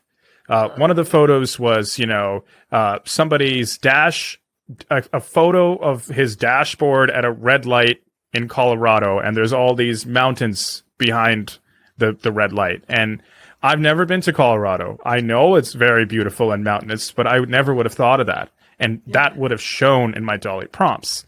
Somebody else uploaded a photo of their grandmother in front of like this special kind of plant that's really tall and very colorful. And by the way, DALL-E made like an exact replica of her grandma and the plant like right away. But like the point is, I never would have thought of that, right? And so what you want to do is keep your imagination fresh. You want to be exposed to different walks of life, different perspectives, different interesting things, different terms. And all of that will come out in your prompts. And so I do recommend, like, if you ever want to practice one night, go to r/pics, try to recreate those, try to have fun, and you'll pick up these new words that you can then use in your DALL-E generations. That's a great tip. Great tip. And so, by the way, like, so while I have you, like, how would you describe your overall process then, Lapine? Like, and by the way, like, I you know, you did casually mention as well that you do use Procreate, which I think is very unique as well for you, for compared to everybody else in the community. So, like, how would you describe it overall? What does it look like? I'm very careful when I do post prompts that I always indicate when I've used Procreate, because I don't want people to assume that what I've done is part of the platform or the model. I use Procreate specifically for these kind of expanded images that you see. So maybe I had, for an example, I did a prompt of a mannequin wearing a jacket made from moss. And then a few weeks later, quite recently, I will take that image. I've saved the image on my iPad. I will open a fresh, clean canvas. That's a square. Very important. Otherwise, it'll get cropped in Procreate. And then I will put that image of the mannequin wearing the moss jacket. And then I put that kind of where I imagine where I want that to stand in the final image and how big I want it to be. Then I use the eraser to move the DALL-E logo, because if you don't, it'll start putting colors in places. Yeah. And then I actually wanted to do a post on this, like just a little like side by side of what this looks like, because it's kind of hard to imagine if you don't use Procreate. But you're basically taking that shrunken down image, putting it on a bigger blank canvas, and then you take it back to DALL-E and you use the original prompt, a mannequin wearing a jacket made of moss. So instead of just part of the jacket and part of the torso that you had in the original image, you'll actually get a head and some super sweet pants that are made from moss that I would totally wear, and standing on this rocky pedestal. And my goodness, maybe you want to give him a hat made of moss, or maybe he needs some super sweet aviators. Like, there are so many possibilities with these expanded, or sometimes people call it outcropping images. And I wish there was something we could do right in DALL-E, but for now, it's easy to take it out. And then other times I've used Procreate is now with the DALL-E limitations. If it's really getting stuck on something, I will go back into Procreate and use the blur to soften a line, and then put it back into DALL-E to finish it. So instead of like spending those generations to like get rid of an artifact or add something, I might go into Procreate and sketch it in. And then that's one of the amazing things that DALL-E does. If you throw a scribble in there and then start inpainting over it, it will match it. It's wild. That's awesome. Yeah. You know, so I really admire the Procreate thing. And, you know, somebody else, Michael Caryshow, he's like a TikTok, you know, DALL-E 2 AI artist, killing it on TikTok and everywhere else. I have never been on TikTok, and I'm going to admit this publicly. I also don't have a Reddit account. I need to get with the times. I need to get with the times. And I live in San Francisco, so come on. I'm like, there's no excuse for me to not be plugged into these things. Well, what's cool about Michael is he's experimented with DALL-E and video. He's experimented. So, like, I just sort of want to broaden people's horizon. Like, you can use DALL-E with Photoshop. You can use DALL-E and make videos. You can try to make animations, maybe. I have seen some of those shared on Twitter. Yes, exactly. Yeah. And Procreate, all these different tools, people are writing books, so they'll have a GPT-3 story and a DALL-E image generation, right? So there's lots of ways to experiment. And so by my understanding, Lapine, so the final step in your process, if you use Procreate, fair amount of inpainting, the prompt, your inspiration, whether it's from your dreams or what have you, daily life, the final step. So you, by my understanding, you mainly post on Twitter, like not on Instagram. Nope, they all go on Twitter and my poor iPad and this one horribly disorganized folder on my computer. Got it. It is just a folder of weirdness. It's really fun. So what I like about Twitter, because I'm doing the same thing. What I like about it is it does try to keep the same resolution somewhat. Yeah. And I like that I can upload multiple photos. And so I found like your posts do better because sometimes people like another version of that prompt, not the one that was your favorite. So you go a lot further, in my view, sharing multiple DALL-E versions of it as opposed to just the one that you liked. Yeah, and I grouped them into threes. I did used to do longer threads for statue struggles, but I feel like I would lose some of them that way. So I try to group them in threes, and that's a really great point though, because your favorite might actually be somebody thinking like, oh well, no, this one next to it's like much better. So because it's all part of our subjective experience. Yeah, and for me, like I always post and participate in social media that I actually myself personally use. Yeah. Like Reddit and Twitter and YouTube. And like you're right talking about TikTok. Like I don't really use TikTok. Like I may delete it for months on end. And I also don't post on there because I'm not that much into it. Like that's not necessarily my thing. I like Michael's stuff, but do all of these TikTok dances. I'm so devastated. Good luck. Good luck getting me to be on anybody's TikTok. Like it would take. Like, I feel like there's a bet brewing here. Like I think we're gonna have to structure a bet where like if you like, oh okay, I'm gonna come up with this. There's gonna be a bet related to pricing model for DALL-E 2, and then like, all right, I will even do a multiple linear regression for you of this. So like we'll define your variables and your independent variable. We'll get you like we'll find out if this is like statistically significant. So it'll be like a really analyzed bet before we subject you to this. So we'll have you make that bet and look at the model, and if you lose, you're gonna have to do one of the TikTok dances. I think that would be a great bet. Listen, I can simplify it further. Like I think I would do it for charity. Like if there's like this is even better. Yeah, if there's this saves me a lot of math, so thank you. Yeah, like some good charitable cause, I'm happy to do it. Do it for the community, for the DALL-E, for the audience. But like, anyways, I would totally fund that. That would be great. I'm down. Like I'm not like that much against it. Like I guess all I'm just saying though is like I've seen like a lot of DALL-E Instagram accounts growing, and like I think if you're using the right hashtags, you could probably build an Instagram account pretty quickly. I was curious about DALL-E and Instagram. Instagram is one of the things where I have had an Instagram for a long time, but like you said with TikTok, you forget about it for months. I go on there when I'm like, shoot, my cousin probably had her baby now. I should go like the picture so I don't seem like a jerk. And like once or twice a year, I might be like, look at my rabbit, look at my pig, look at the sunset. Like very basic, not special Instagram. It kind of just lets my extended family know that I'm alive and a functioning member of society. So I've always wondered how... I haven't actually gone on there to search for DALL-E related hashtags. Like, how do those do people reach other people with their art on TikTok or not TikTok on Instagram with the DALL-E hashtag? For what I'm observing, I feel so, and I feel like because I've seen a lot of your work, my work. I've seen Danielle's work. I've seen August's work on these accounts posted even uncredited, and so like. The point is not that. The point is like there's a huge creative community on Instagram. I happen to just bias towards Twitter because I just use Twitter a lot, right? Like I love the smoke. I'm on Twitter. either being triggered or triggering other people. And so like, it's just, that's where I'm slapping. at. It's slapping. It slaps. Twitter's slapping.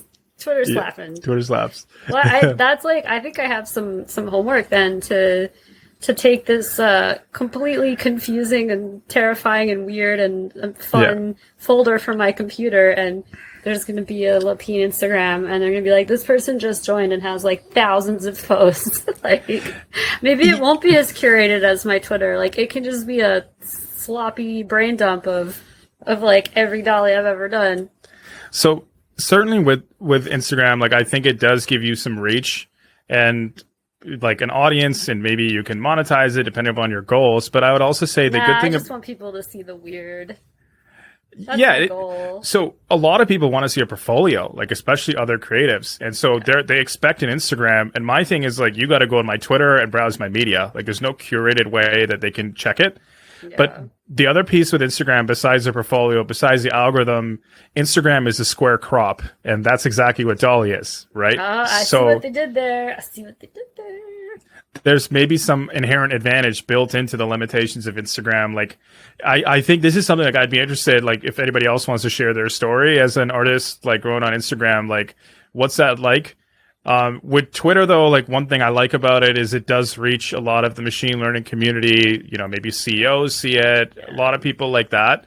And that's kind of my audience. But I think, like, just sort of talking in general, like, that's also part of a piece, like, depending upon your goals, like, if as an artist, like, if you probably want to start thinking about promoting your stuff.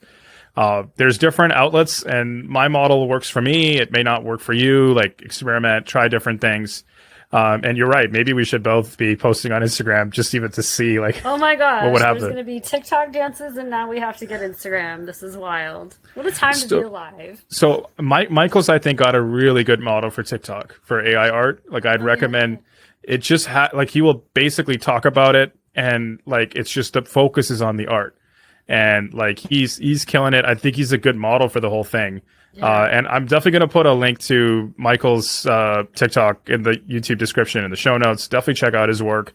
And so anyways, like, I guess we're nearing the end here. I got like two more broader questions. And so we're kind of already talking about this. So how do you become a successful DALL-E 2 artist? Like, what do you think? What does it take? How do you achieve greatness? How do you make history?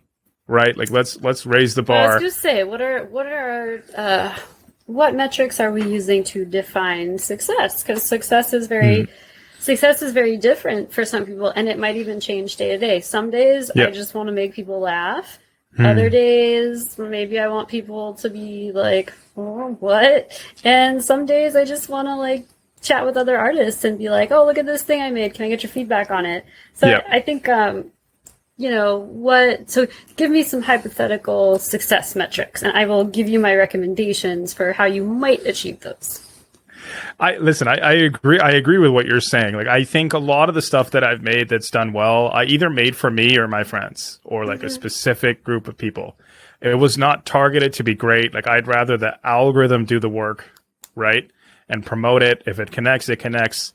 But like, I think like a lot of what the success, quote unquote, would take is what we've already talked about. You want to soak in information. You want to be an independent thinker. You want to have fun. You want to enjoy it. You want to be unfiltered.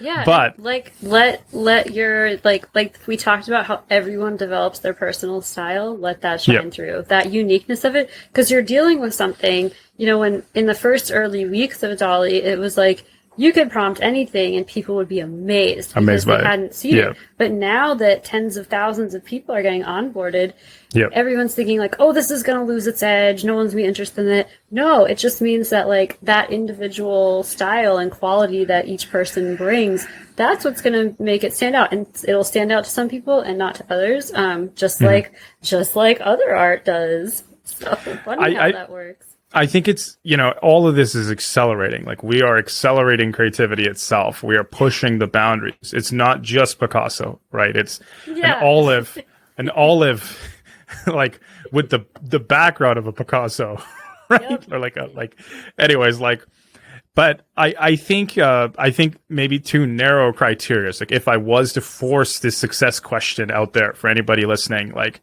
I think like a really successful DALL-E meme, like something which is so the greatest meme ever that everybody sees at some point and they don't even, perhaps even know is generated by DALL-E. That could be one success criteria. Yeah, a meme for sure.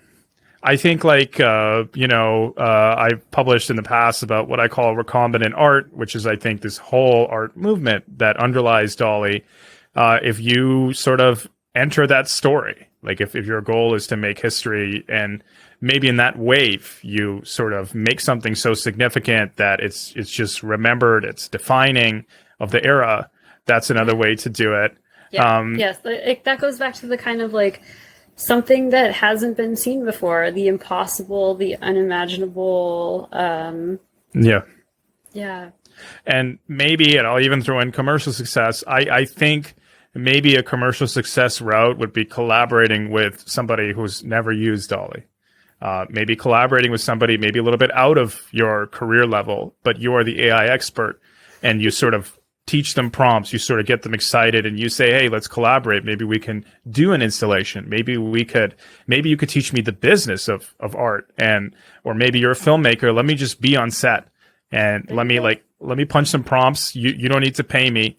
But from there, you can then achieve other goals. It's very true. And I think like that there's room for collaboration. Like maybe you want to do a 3D render of something. Do you have a friend that does ceramics or has a 3D printer and can pop it out for you? Like, I think that collaboration is really an important part of it too, because then there's two of you and not one of you working on something, and you each bring something to the table and you each have different audiences. So if you're looking at success from a point of like, I'm reaching a lot of people with my art, then collaborations and a lot of different collaborations and reaching like just something from so many different categories that some of it will speak to somebody.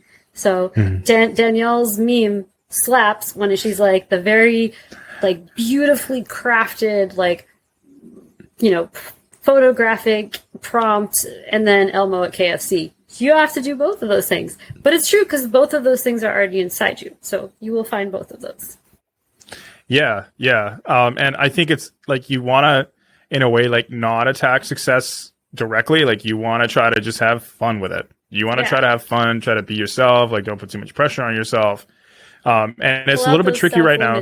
Those self-doubts and those blocks that we love to, as humans put in our ways. Yeah, just get rid of those. If you just try to make good prompts, like you will miss the vast majority of good prompts. Like you'll end up making things that everybody's already done, maybe people don't care about, or it's like too derivative, right? So you want to but even the commercial piece, like I'm putting it in people's head, like it's a little bit tricky right now. Like you're not allowed to use DALL-E in commercial settings. Right. Obviously, OpenAI still owns the work, but it's worth thinking about now. Like if you want to be the defining DALL-E 2 artist, I hope this podcast has given you many, many ideas and ways to think about inspired. It. Yeah, and part of the reason I've had you on, Lapine, is I actually think you are a defining DALL-E 2 artist. To be absolutely clear, like I think, especially the stuff you're doing with animals, where you're going with this stuff, I think it is a good representation of the technology and its capabilities. And like your work is like everywhere. I've seen Danielle's work, and part of it is like we did get access early, but I do think like your work is very characteristic of DALL-E 2, like I believe. So anyways, that was the success piece. Hopefully I've given you guys lots of ideas. The last piece is the community is growing. So like it's massively accelerating. Maybe it's going to get competitive, all these things. What advice would you give to newcomers entering the community? They just, maybe they just got access. They're trying to figure out how to get to labs.openai.com instead of beta.openai.com. I feel that one. That happened to me. I was like, what am I doing wrong? I went through that with GPT-3. I was like, why isn't it working? I broke it. And they're like, no, here's what you do. So like you open it up for the first time and you're just like, oh my goodness, I'm here. And you're very excited. Don't even just type that first thing that comes to mind. For me, that was the abstract painting of an elephant balancing act. But for you, maybe it's a drunk turkey on a moped. Yeah. That's what happened when I was on the spot and someone said, "Give me something weird for original DALL-E." I said, "I don't know, a drunk turkey on a moped." So yeah, just there is no right or wrong, like you said earlier, Bax. There's no right or wrong. Just go nuts. Find what you like. You will find it. You will find that, like, I really want to make a series of this because I enjoyed it, or gosh, I really love how it does, galactic, nebulous art creations, or maybe you just, I don't know, you want a project where, like, you're reimagining Microsoft Clippy as a hobo because he failed and he's, like, panhandling. Like, just roll with it. That's awesome. I haven't tried that one yet, but now I might. I would just like on a practical note, like I would say that the tips that are in the DALL-E product. So when you enter a prompt and it's loading, it shows you all these tips on add this modifier, add this, have you tried this? They are very helpful and can sort of get you to this base level of competency very quickly. And I mean competency, like this is not like Photoshop where you might spend weeks or months learning it. I mean, like, these are like, you put in these little keywords and you'll be able to make meaningful things very, very quickly. Like, for example, so if you do photo of, you are now asking for an actual photo, something photorealistic. If you toss in digital art at the end, it looks way better.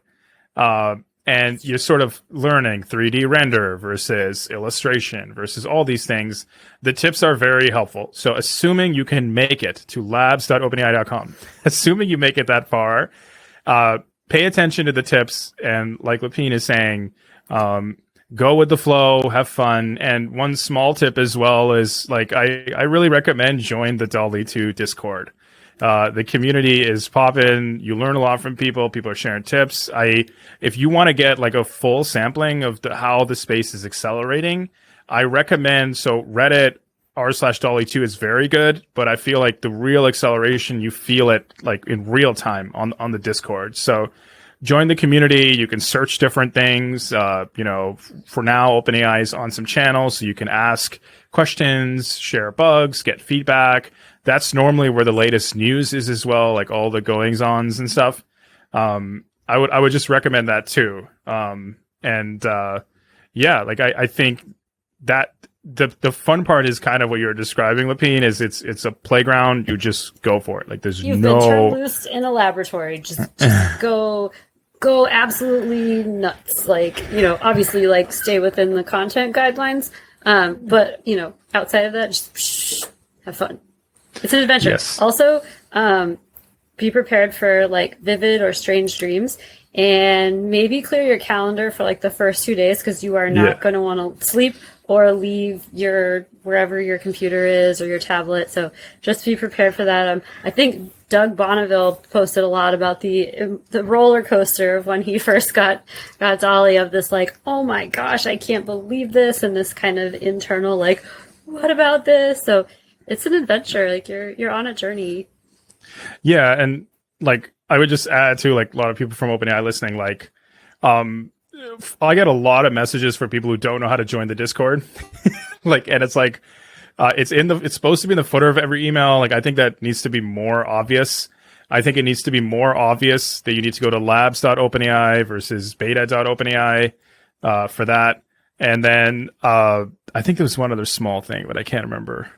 But the third thing is as well, like, definitely, like, once you learn DALL-E, like, I also recommend you start playing around with GPT-3. Like, I think. Oh, I really agree with that. Like, yeah. Co-create. I can't wait till those two products, like, talk to each other, maybe. Like, I think there's so much opportunity there. I will never get anything else done ever in my life if that happens. I'm just telling you right now. Which, you know what? Honestly, that's maybe not a bad thing, but. Yeah. That's awesome. Okay. Is there anything else, Lapine? Any questions you had? Anything you wanted to bring up? Any closing thoughts? No, I'm really, the one thing that has just been so nice for me is, as this is rolling out and more people are getting access, I am absolutely loving seeing everyone's creations, including some people that early on were saying like, oh my gosh, can you try this prompt for me? And months go by and I see them with access now. And I love that. And I can't wait to see more. And it's a great thing. And I think it helps us share. Again, I know I talk about a lot about our like collective experience, but we're all on this journey together, and we're sharing our experiences and making this like amazing thing. So I'm here for it, and I'm so excited. That is awesome. My closing thoughts are like similar with GPT-3. Like, it's just crazy to see stuff that you and some weird, excited nerds have been talking about since last year. Like, I made a whole series about it last summer. Like, to see it go from there to the New York Times, to every creative, like filmmakers, graphic designers asking you about DALL-E. Oh, what's it like? Can you show me? To see it go from a concept to real world thing and seeing it everywhere is also crazy to experience and be on this ride. One other thing is, I'm going to talk about it in a future podcast, but like, I definitely just want to emphasize like safety and taste and positivity. We didn't touch on the DALL-E mini stuff, but I think we are witnessing an inflection point for multimodal AI for language models. There was some other activity as well I'm going to talk about in the future, but try to like, one thing the community has done really well, like I said in the past, that like DALL-E is very good for cutesy, artsy animals and digital art about them. And like, part of it is like, there's a positivity and innocence behind the community. It's nice to see the community scale and continue that culture. But my other tip for everybody else is like really, try to be positive, try to like add to art, try to like, you know what I mean? Like, we're focused on art over here. Like, we're not like teenage boys. Like, you don't want to totally lose your access to it. It's, there's that, and too. I just would love to see everyone in the world using it. And I just know somebody in K to 12 is using it at school, and they're continuing to have a positive experience. This positivity has the potential, like this positivity, this inclusivity, this has the potential to change art and culture forever, right? So if we can be a part of something good, like I think, try to keep that in mind while, also having fun. And I for the greater good. For the greater good, I'm trying not to have like a moral high ground here. Like, I'm surely not perfect, but it's just nice to see that, like, I do believe OpenAI did spend a lot of time on safety and the training and the data set. Like, definitely. This is something meant to be used in a positive, safe, and inclusive way. So you should take advantage of it and be a part of something really, really good, a good force, amazing, hopefully a good force in the world. So anyways, thank you so much again, Lapine. This may be not just the best, longest, most insightful podcast ever. Thank you. This is great. I feel like we could just go on forever. Like, this has been so delightful. And yes, thank you. It's not we got to get the Twitter Spaces again. We got to reassemble the super team. Yes, and have something. Everyone's been awfully quiet since the limitation came about. So maybe we should check in on everyone and make sure everyone's like keeping it together. Hanging in there. Yeah. Y'all okay? Yeah. Y'all got any prompts? So, is there any last thing you wanted to plug? Like, you have, I imagine, on Twitter, anything? Where can people find you online, Lapine? I'm on Twitter at Lapine DeLaTerre, which is French for rabbit of the earth, because I like rabbits. And just, again, like, I can't wait to see what everyone comes up with, and thanks to everyone for being on this journey with us. Very grateful. Awesome. Thank you again. I'm now going to wrap up. So, Multimodal by Back to the Future, available everywhere, Stitcher, Spotify, Pocket Cast. Subscribe. Make sure you subscribe to my YouTube so that when we're doing the podcast and there's all these visuals, you can see them. About my newsletter, backtothefuture.substack.com, and you can find me on Twitter at BAKZTFuture. Thank you so much for tuning in. I'll catch you in the next one. Bye.